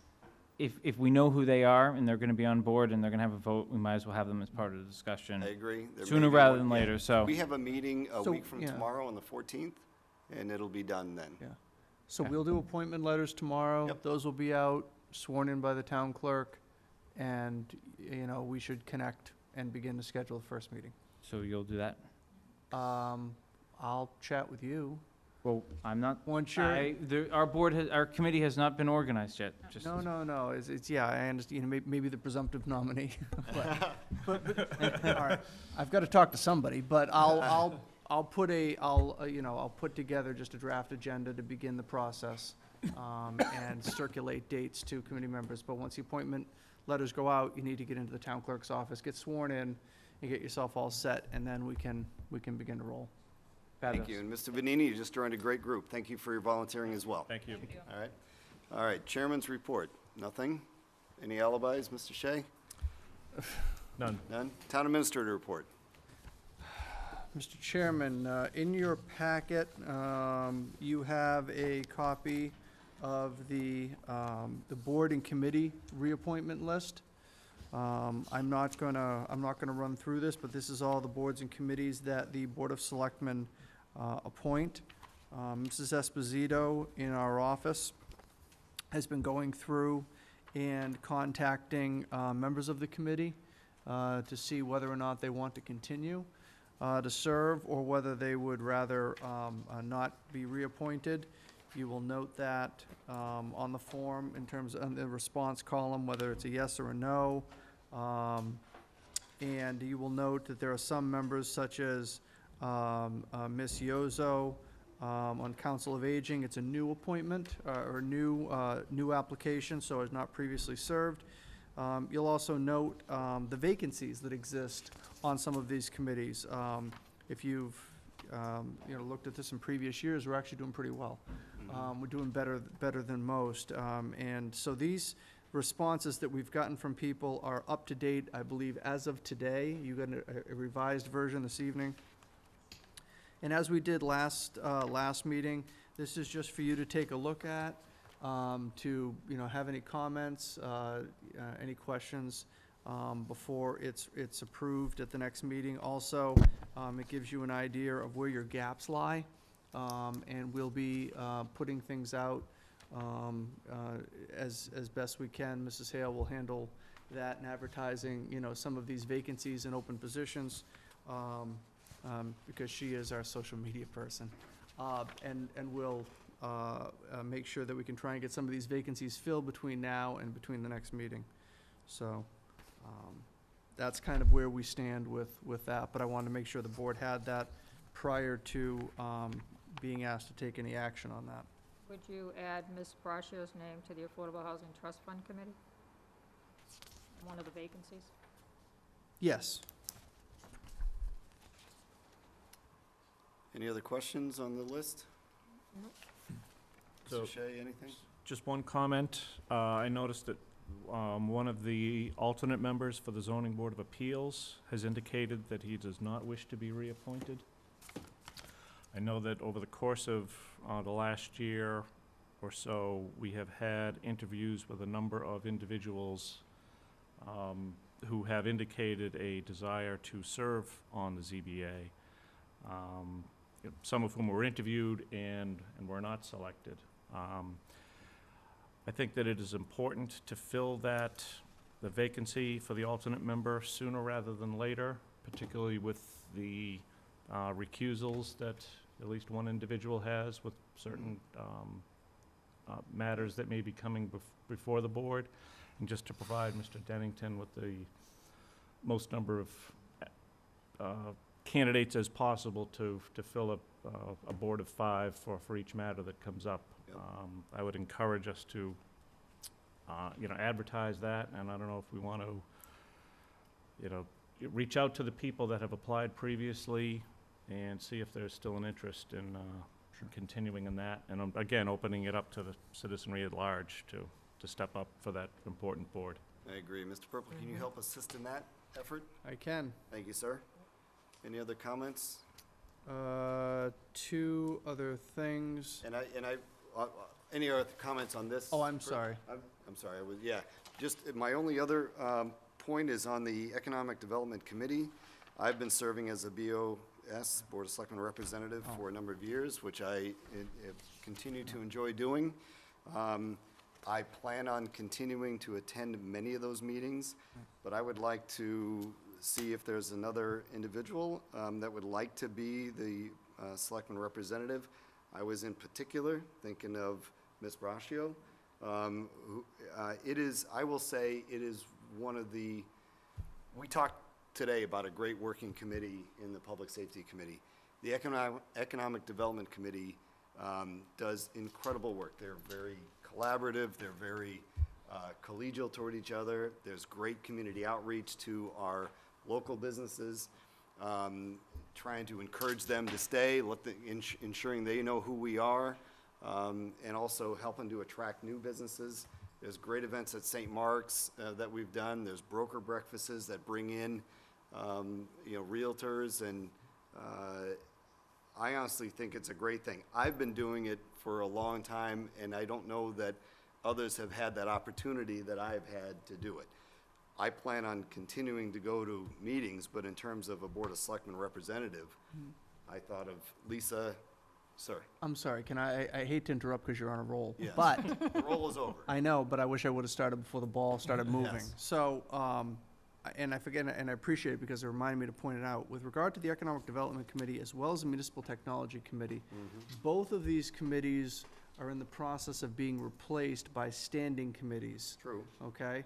The bylaws have been submitted to the Attorney General's office, and it's probably going to be early August, second week of August, by the time we hear back from the AG, which means at that point we can begin to appoint. The membership of these committees as it's set up is not set up in the bylaw that way. It's up to 9 members, and there is no specificity for a selectman's position. Selectmen certainly can do that, but there is no setup as to that there is specifically a selectman's rep. So this board would probably need to consider, are there specific members of various boards or committees that you want represented on this new Economic Development Commission under the bylaw committee, as set up under the bylaw. That being said, as well as the technology, because remember, the technology right now, the selectmen appoint all the members. Under the new bylaw, selectmen will appoint 2 of the 5 members. School committee will appoint 2, and library trustees will appoint 1. So what I've done, and what I'm suggesting to you, is that our August meeting is August 8th, as scheduled. If you approve the schedule this evening, the terms will continue until August 8th. Okay, so we're going to leave the committees alone as they are because you're going to be making changes to them anyway. And that would be the recommendation to the board, is that don't go reappointing or doing things, and, Mr. Kalenda, you could stay as an existing member for now, and then, obviously when the new committee is set up, we can determine if the board wants to specifically, identify members of certain boards, committees, or individuals that they want to be part of, specifically part of, or to hold a place on the committee. So, sorry I didn't jump in sooner. Makes sense to me. Any other comments? I I'll plan follow on it up. attending the meetings anyway, so. Okay. The pilot committee, though, I would like to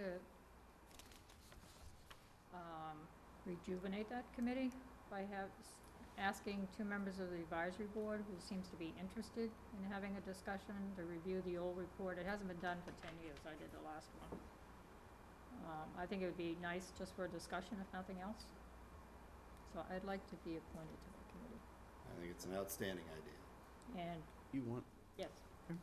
and 2 members of the advisory board, if they're willing to participate in it. So, Mr. Purple, would you reach out to the chair of advisory and Yes. inquire? Thank you, sir. I will do that. Any other comments on this particular sheet? I would like to point out one individual who is on this sheet, who is here tonight, Ms. DeMaria. Still interested, and we thank you. All right, it is not easy to volunteer, and, you know, continue to serve your town and serve it well, and thank you for coming tonight, and thank you for your continued interest in serving our town on the ZBA. Any other comments before we move on? Okay. Just one other thing on this item, you'll notice that there are 2 opportunities for that we need selectmen representatives. One on the Southborough Emergency Planning Committee, that was previously Mr. Rooney. And then also on the Metro West Regional Collaborative, there is a selectman representative. Mimi Luttrell is currently the planning board representative, and she's not responded back as to whether she's looking to continue. So, just something to keep in mind.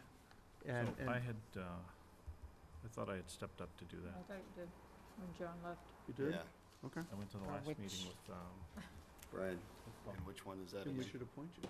the Metro West Regional Yeah, Collaborative. I thought you did that too. Okay, Yep.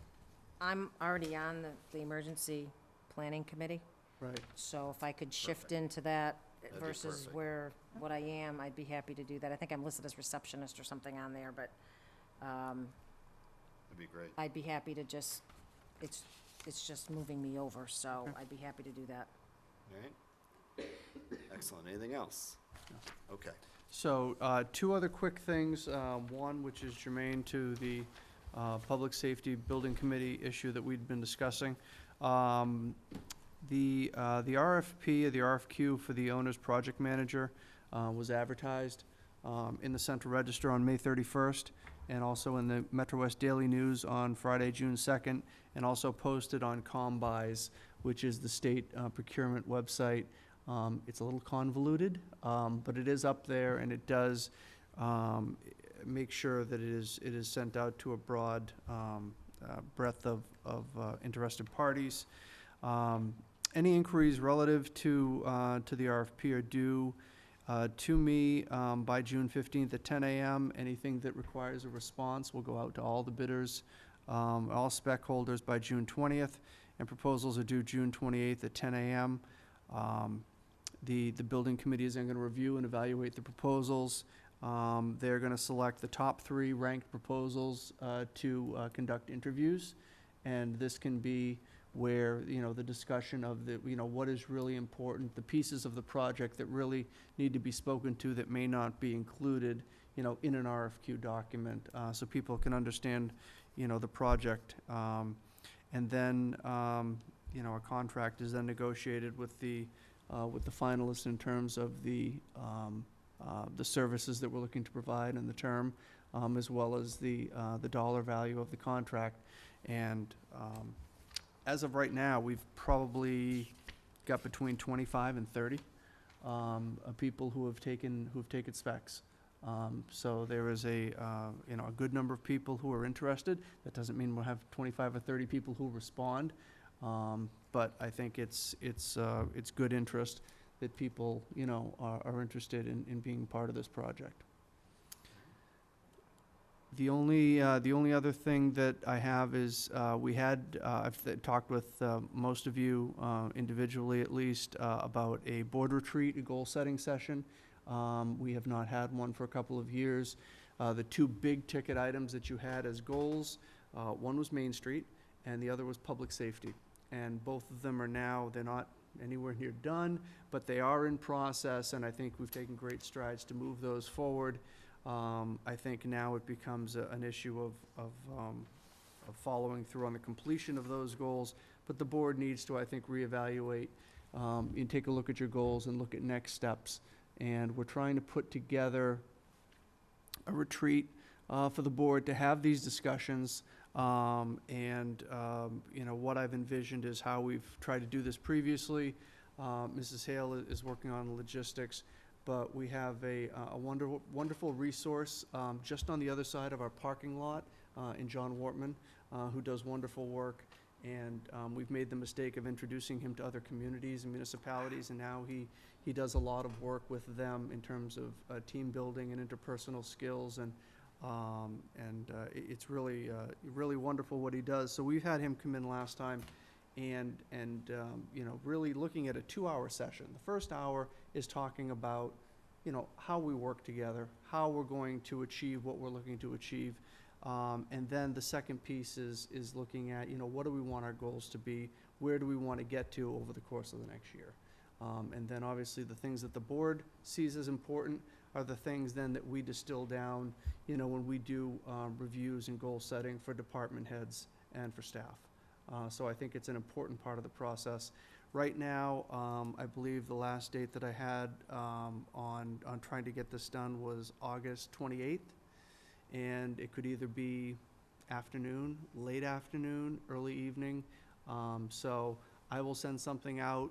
I know that particular date won't work for me, but we'll Okay, see where it so we goes. will send some dates out and see if we can try, we've been pogoing back and forth between July and August. I know the closer we get to the end of August is the last whispers of summer, and people are trying to get things in before Labor Day. So, but I do think it's important we begin the process sometime between now and Labor Day. Doesn't mean we can't continue it at some point, although we have a hard time getting traction to continue it at some point. And we are going to be getting a new member on, in November. But I really think we need to kind of set the pathway a little bit on some of these things. So I'll send out some dates and work with Mrs. Hale to make that happen. All right.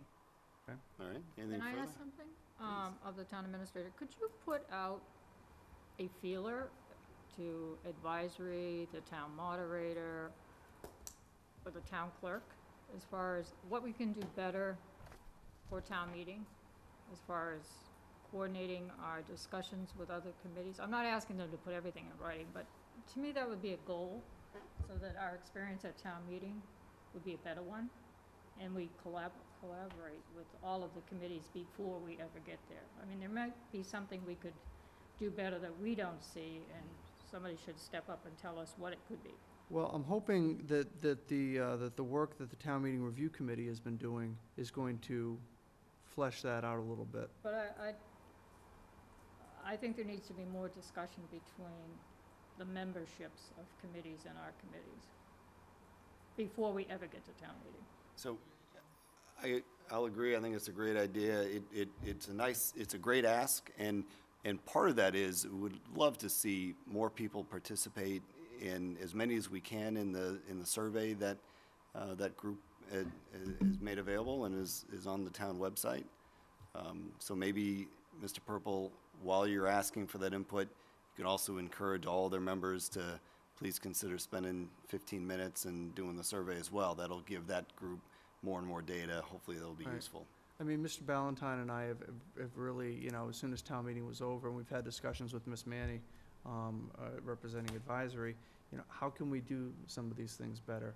What collaboration should we be doing earlier to try and set the basis for some of these things? All right, well, And if so- not at the goal-setting meeting, I think we need to have a meeting as soon as possible with the advisory and the town moderator as far as a discussion, or what expectations we each have, because I think there's some work there. Sure. And with the new moderator now, I assume Mr. Semino has taken over that objective on the town meeting improvement objective, and it would be great to have him provide us an update as soon as he can. Okay. Thank you. All right, anything further? Mr. Chairman. Do you have something on Mr. Purple's report? I do. Mr. Perry? I'm sorry, sorry, David Perry, 22 Main Street. Can I go back a minute and then come forward? Mark, when you were talking about the RFP, that's related to the public safety building, right? The architect. Correct. Okay, well, do you remember the previous meeting of the Board of Selectmen, there was some chatter among the members about how to involve a golf course architect in with the architect as a sub-consultant to the architect, and I discussed that with you afterwards. Is that now going to be part of the process? Well, let me back up a bit. Yeah. Okay, your public safety committee is focusing on building the building, but we have the golf course issues out there, and I think it's important. We had the golf group had the free services of this world-famous golf course designer. He flew up on his own dime and so forth and so forth, and gave us his advice. Now, if that advice could be given to the members who just left, not to them rather, if he could be a sub-consultant to the consultant, RFP consultant, that would provide the job. I mean, the architect has sub-consultants. They have surveyors, civil engineers, utility engineers, et cetera, one of them could be the golf course master plan architect, and he could provide the expertise as to how to keep it running and how to actually design it, because we don't know where the 9th green is actually going to go. We had this great big circle, somewhere in the circle. Now, you could have this guy, I think he would probably volunteer just for his airfares. I mean, he's retiring, and I throw it out there because it's important. Well, I think that's going to be a decision the committee's going to have to make. Yeah, right. I want to throw it out now. And in terms of funding, I'm not sure that paying for something like that is going to be within the four corners of the article. However, there may be some way to try and do something.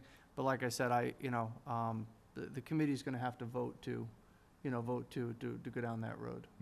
Well, could we all agree that this is one way to incorporate the expertise they're going to need? Otherwise, there's going to be a gap of expertise here. The architect does not know how to design a golf course. Well, understood, and we're not designing a golf course. That's not the RFP that's out, though. Yeah. The RFP is not out right now for the architect for the project. Oh, it isn't? What is it for? It's for the owner's project manager. And the owner's project manager will then play a role in assisting the town in procuring the services of the architect and the engineers that we would need. Okay, I misunderstood that. Anyway, I made my point there as one way of getting the expertise, the missing expertise. Okay, the other point, you're going to have your goal setting session, which I think is very good. Can I just suggest one goal? Can I suggest one goal to you that is missing? This town is, we're making huge progress on some things like the golf course and the public safety in downtown and Main Street and all the rest of it. But we have this huge growing problem of congestion on Route 9. I mean, it's just an enormous problem. I mean, the reputation of Southborough is going down the tubes because of Route 9 congestion. It's a fact.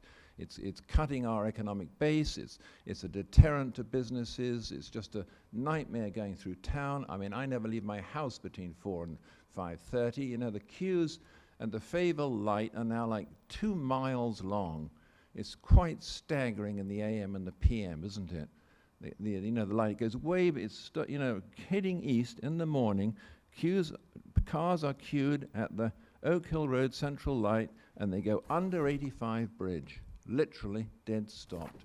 Now that is a gigantic deterrent to business in Southborough and our reputation.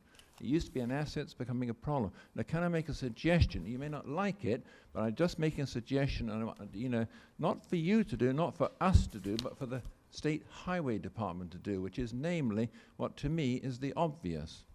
Because Route 9 is at the reservoir level, elevation-wise, isn't it? At Starbucks. You're traveling at the lake, the elevation of the reservoir, heading east. And then you go uphill to Oak Hill Road and Central Street. Well, there's an obvious solution to this congestion, which is to put Route 9 under Oak Hill Road Central. Now, I'm not suggesting we do that, but someone has to take that to Mass Highway and say, investigate this, because this takes years of work to do something of this cost and complexity. But it's a natural solution down there. It's been done in Framingham and everywhere else to put Route 9 under, the historic Framingham Center. It goes underneath there, and they didn't have a hill. They had to dig it. We have a hill. It's totally natural. And as to all the connections back to Oak Hill and Central, I've figured out there are several obvious ways of doing it. So I really think this is something incredible. This is just a nightmare, in fact, I spoke to someone at Mass Highway. This is the single worst signal congestion creating problem on Route 9 between Wellesley and Worcester. So, Mr. Perry, I'll suggest that you've been heard, absolutely, we all live it. I would love to see improvements made upon that. Mr. Purple, I think it can easily be an agenda item on our retreat if the board so chooses. I think it can be a very helpful one, and in anticipation of that, I'd love to also work with you and Ms. Galligan about opportunities that may exist to help improve, or at least hear from the state as to what their plans are improving that. So I thank you, Mr. Perry. All right, consent agenda. We have 4 of them. To approve the 2018 annual staff appointments, approve a new permit with DCR for 911 Field, approve the dates for the June to December meeting schedule, and approve Ms. Bracchio as the Selectmen's representative to SAP Working Group. I would move to approve 1, 2, and 4, and then we can discuss 3. Is there a second? All right, so, and just a point of note, great work was done on the new permit with the DCR for the 911 Field. It's a 15-year permit. Kudos to Mr. Haggerty and others who have done great work in helping move that forward, and it's great to see it. Yes, Mr. Yeah, I just want to also acknowledge Miss Carol Kemp, who is the general counsel for DCAM at the state level. She worked very collaboratively with Aldo on this, and she helped to keep the thing moving at the state level. When DCR needed to sign off on it, she was very persistent in making sure that got done, and she's really one of the big reasons you've got this in front of you. But council has reviewed this. He's very satisfied with this, and this will allow us to begin the process of using the bond money that was approved I think almost 2 years ago at this point, to replace that, to replace the turf over there at 911 Field. Okay, agreed. Okay. Was there a second? I second it. All right, all in favor? Aye. Question. Aye. Yes. Do we have to authorize the signature, the chair to sign this? Actually, the signatory, it's under my signatures, you need to authorize. Okay. Okay. Prospective dates You need a for, vote on that, Mark? I think you just did. All right. prospective dates for June through December meetings. Mr. Purple? So what I've done is the following dates for the regular meetings through the end of 2017. Pretty much tried to keep to the 1st and 3rd, obviously with the exception of our next meeting, which we've all agreed to change to Wednesday, June 14th. And then 1 meeting in July and August. And then the September, October, November, December simply follows the 1st and 3rd schedule. You know, we can add meetings, you know, as needed. I don't know if there's any issues with the... So one thing I'm just picking up on now is Tuesday, November 7th has been identified as our special election day, and I don't know that we can hold a meeting Right. on that day. Right. So can we move that to the 8th? We can.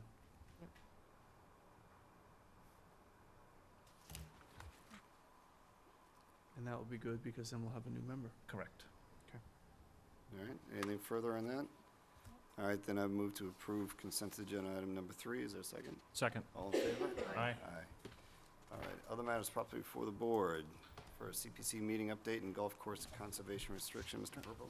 Yeah, Mr. Chairman, this was a matter that came out of a conversation that I had with Ms. Braccio. We received a notice, I believe, from Ms. Gillespie, that CPC was holding an informational meeting to talk about, for people to come and talk about what projects they may have that may be looking for CPA funding. And Ms. Braccio had said she was going to go, and I said, well, while you're there, why don't you see if there's an ability for there to be any CPA funding opportunities for the golf course property? And I thought that it was, and of course, she went, and, you know, I won't step on her toes, No, but no, go she ahead. had some information that, you know, that she came back from the meeting, and, you know, I think this sets up a larger discussion, because Open Space is requested to meet with the board to discuss the conservation restriction process, or discuss, you know, how we're gonna move forward on this for the golf course. And I think that, obviously, Aldo is working on this, but it may be good to bring everybody to the table at the same time, hear everything at the same time, ask any questions, and then move forward. But any information that came from the CPC meeting that, you know, you wanted to make all of us aware about? Basically, I had asked the question at the meeting if there was any opportunity for some potential funding to help with the golf course renovations or even some of the engineering that might needed to be done. Obviously, it wasn't, it was an informal discussion, so my understanding was there was some opportunity, but it would have to run, not have to, but it would run parallel with the conservation restriction. CPC wouldn't want to issue funds or start a process on issuing funds without knowing the viability of the golf course going forward. At that point, that was when I had suggested to Mr. Purple that maybe we should bring the parties together. Open Space was supposed to be involved in the process to some degree, so that's where that came from. I see Ms. Gillespie is here. She could probably give a little more insight, if the board is willing, from the CPC standpoint on this, because I do think it's an important issue. Ms. Gillespie. Hi. So I'll talk on two levels. One, at that meeting, I'm the chair of the Community Preservation Committee, and I was authorized by my committee to make some inquiries from the Community Preservation Coalition. We're a due-paying member, and they have expertise on helping guide us on what are allowable uses of spending CPA money. So when it comes to recreation and doing renovations for golfing, that certainly fits within recreational categories of CPA. Conservation restriction was a little bit different, so I made some inquiries on that. So I was authorized to make those inquiries. We're meeting on Thursday, and I'll be reporting back to my committee. So from here on in, everything I'm saying is me as an individual, because I'm sure some of my opinions, from what I've heard, will come through. So what you may be interested in knowing is that, or what we need to know, and working, one of the things we had discussed was parallel paths. The building of the construction of the public safety is paramount, but it has to happen in parallel path with the conservation restriction and the golf course restoration, because for the conservation restriction, you need to write into it what allowable, like building envelopes or uses for the golf course that are going to be amendable to whoever's holding the CR, meets the state requirements. You don't want to plan a golf course that then doesn't fit into the CR, vice versa. You don't want the CR to be planned, doesn't fit into the golf course plans, and likewise, you don't want to have any of this not fit into the building envelope of the public safety complex. So it's not, I don't see one being first, second, and third. They sort of all separate priorities, but sort of have to be parallel paths, as I've said. So looking at that, we do know there's a deadline for getting the CR done per the warrant article. And that, when we wrote it, looked like a long way away. But these things take time, and you don't want that spinning fast and all of a sudden needing more time than we have to get it done, which one of the things you've just talked about was what opportunities are there for CPA to help fund some of this work? So one of the things that came to mind for me is when you're doing a conservation restriction, there's legal fees, there's a baseline documentation, and there's a land trust may require an endowment. It's a common practice to take the land. There's legal and inspection duties, and often an endowment is requested. So my question is, can we actually help pay for that with CPA funding? And the answer is yes, yes, and maybe. So And a lot of CPA is, finding as the advice I got back, find the right verb so it fits into the definition. I was given some legal cases, how to make this applicable, because certainly, if CPA can help with a 54 acres of open space that is coming to the town, and, by helping with some baseline legal and endowment fees, as one member of that committee, I would say, we certainly would like to do that. So, but that also would, one of the pieces of it is you have to know what we're asking for, what categories, and we need some town council advice. That's just putting it up front. The other thing, we're talking about, what Mr. Perry was just speaking of, golf course architect consultant surveys.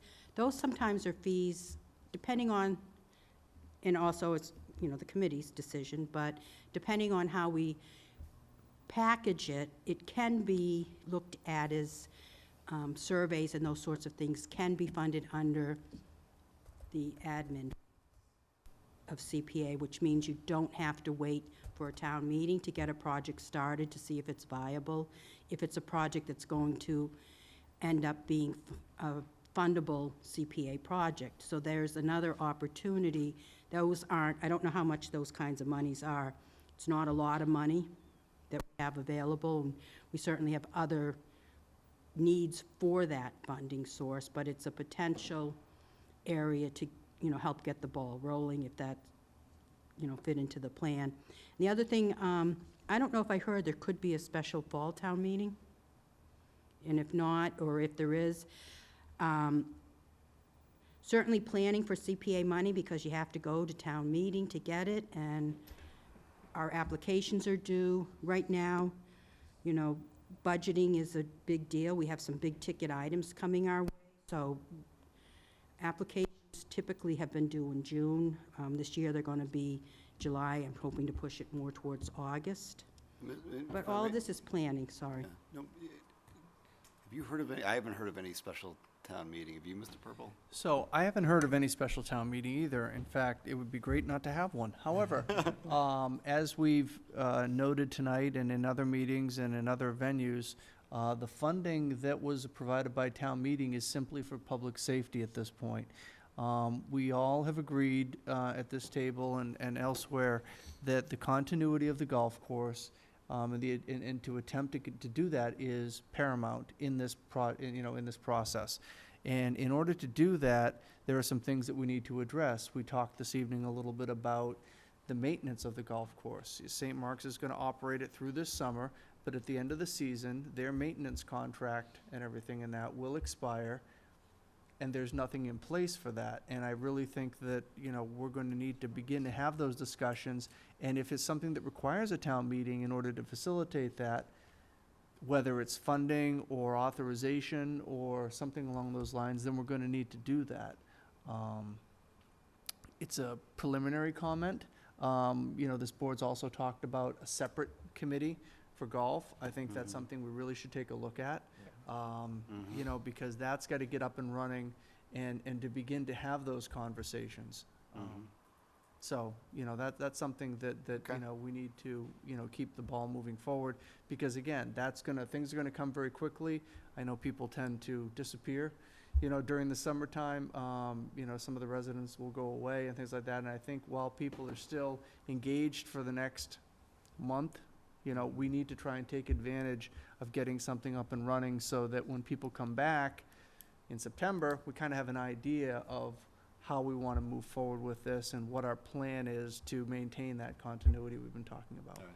Thank you, Ms. Gillespie. So, just back to the planning here, is that, first, I'd be very clear, CPA does not pay for anything that comes close to having the maintenance word in it.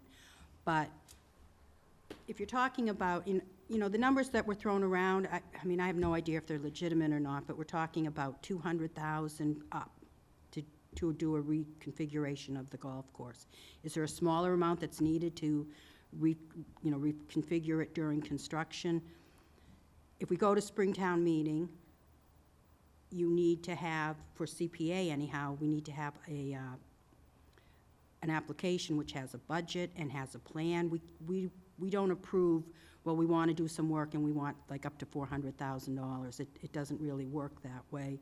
As much as we try to work with applicants to get the project defined as, you know, from an idea to a actual scope that we go. We don't always hold the feet to the fire on the deadline for a project that's really important for the town, such as the Burnett House. You know, we continue to develop that right up to almost town meeting itself. So, but if there's, for the planning here, if you need to put the application together, if there's a way we can help with the admin money that might put some of that together to help build the application for the spring, so that then you would have money to start construction after annual town meeting. But you have to look at a calendar and how it fits into CPA funding after you first find out if we can use the money for the types of things you're looking at, which requires someone to know what you're looking for. And it, you know, I'm not trying to make it more complicated, but it is very, you know, and that's why I'm suggesting, I was glad to see, I didn't know it was on the agenda, but when you came to the CPC meeting, we did talk about parallel. And again, the conservation restriction, you can't really plan on doing construction on the golf course without having the conservation restriction pretty well in line, because building envelopes are things, if there's going to be a clubhouse, where's that? And certainly knowing where the septic and, you know, anything like that has to be called out. You can put all the, we want to have it available for golf, we want to protect the sledding hill, all of that, but there's some real finite things for the golf course that I believe could be impacted by the conservation restriction and vice versa. So here to say, we, you know, the CPC did authorize me to inquire because we do wish to help within the constraints of the legislation. All right, Thank you. thank you. Thank you for the research, Freddie. Yeah. Okay, I think we are, Mr. Maria, I don't know if we're on to public comment yet, or is you still on this particular item? Are we on? Comment? Please, public comment, yes. Debbie Demiria, 58 Flag Road, alternate member of the ZBA, but speaking as a private citizen. I just wanted to bring up two points. One is when Carolyn Dykma and Jamie Eldridge were here giving their update a couple months ago, they happened to mention, and they were very proud, that they were able to move the Route 9 495 interchange project up and put it back up on the tip. And I'm just speaking to Karen Galgan as well. That's really of interest to a lot of people in town. So I hope that Southborough has a seat at the table. I think somebody from this committee in the past has maybe attended that. It would be great if that could continue. And I understand that there's going to be, that process involves public participation. So if there's any meetings that you know, you could at least let us in town know about them. I know that this is a long project. I think it goes on for a number of years, but this project had originally had something to do with the Cloverleaf, the 495 Cloverleaf and the 495 Route 9 corridor. So gets to Mr. Perry's point, there's a lot of interest in that, and so if, at least if we made notified of when those public meetings start to occur, I think there would be a lot of participation. So that was one. And then the other comment I wanted to make was, I noticed that our master plan is from 2008. I've actually read it, and I wonder if we want to dust it off, if there's any plans, like maybe every 10 years we take a look at it. I think especially since we have an EDC now that's becoming very active, we should make sure that we're aligned and on the same page with where we want, you know, how we want our town to evolve. And I was just wondering if, I noticed, I wasn't involved 10 years ago, but I noticed that there had been a committee of some sort, and I was wondering if you were going to be putting together a committee, or if that's something that the planning board does for an update to the master plan. So I'm not aware of anything, but anyone has a comment, I'd like to, maybe Mr. Purple, that could, you know, be something that we could have on our agenda, on a retreat agenda as well. Sure, that's, and it, in different communities do it different ways, and different groups will take the lead. Sometimes it's selectmen, a lot of times it's planning board, will direct the process, and so, I'll do a little digging and find out how it's done. Usually it is about every 10 years that it's updated, so, you know, her comment may be timely, kind of a reminder that this is something we need to do, so I can bring that back to In the honor board. of Mr. Murray's first comment, can you help ensure that any of those meetings that we become aware of are as Yes. widely disseminated as possible? Absolutely. Thank you. Can I add to that? Ms. Fallon? I agree with what you're saying. I think our best way of communicating is having our meetings taped, because we can actually review them and hear what was said and how it's being interpreted and follow up. The permitting agencies in this town, Board of Selectmen, Planning Board, have their meetings taped. But now we have a Conservation Commission that are working with around some very sensitive areas. We have the EMC complex that eventually will be developed. We have other things that are happening, Route 9, Breakneck Hill, they talk about. I went through some of their meetings, and I see the volume of information that's shared with the Conservation Commission, and it's all useful. I mean, it's a benefit to all of us, and yet their meetings aren't taped. Since we are the appointing authority, I think we should require them to start taping their meetings. It would be helpful in a lot of different areas, and there's no reason they're not taped. So I think it's a neat idea that would require Southborough Access Media doing it. Or we And being can available to do request it, of them to be and available. if they're able to, you know, I think it's a great idea. So maybe that's another discussion we can have at some point with our friends at Southborough Access Media to see if they'd be able Or to. can we put it out that that's our desire, so that they start working for that direction, because what they have on their table right now would be beneficial to the community. I think it's a neat idea, Mr. Purple. Yeah, so I can begin, I have had preliminary discussions with the Conservation Administrator, and can begin those discussions, again with her, and through her to the board, and then obviously, you know, can also involve Sam in those discussions to get that working. But it needs to be stated, that's the position of this board, that Yep, they start I taping can- their meetings. Yes. Okay, we're still on public comment, Mr. Perry. Yeah. Yes, public comment. David Parry, 22 Main Street. Freddie was just talking about conservation restrictions on the golf course.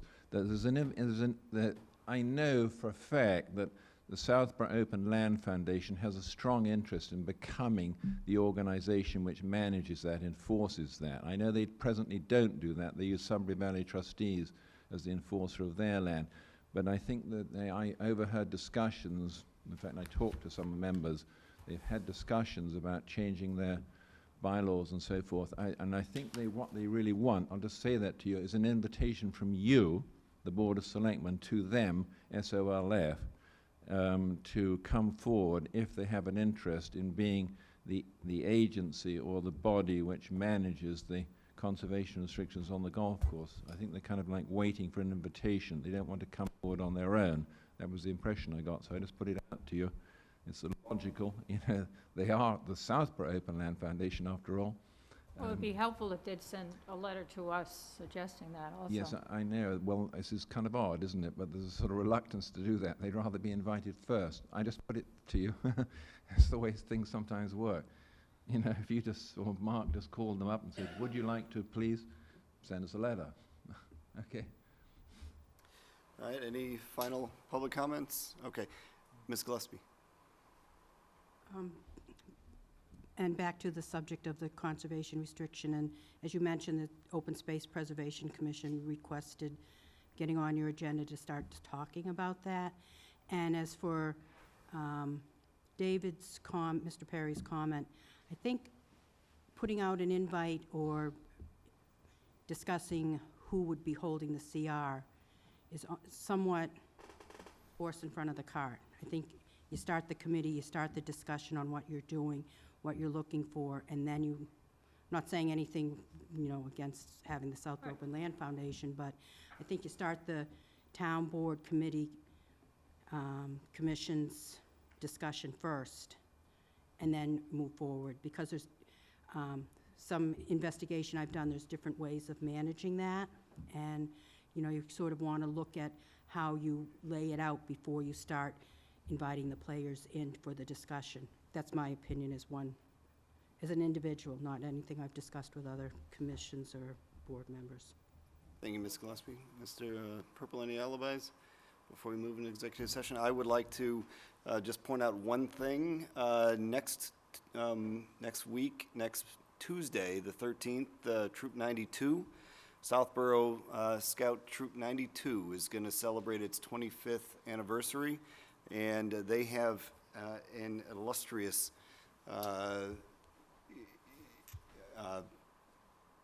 the amount of work that particular troop has done in Southborough over the last 25 years is amazing. They have produced over 50 Eagle Scouts.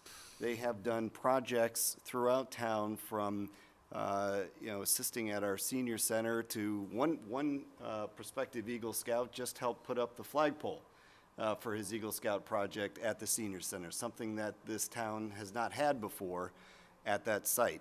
Mr. Devin McCarthy.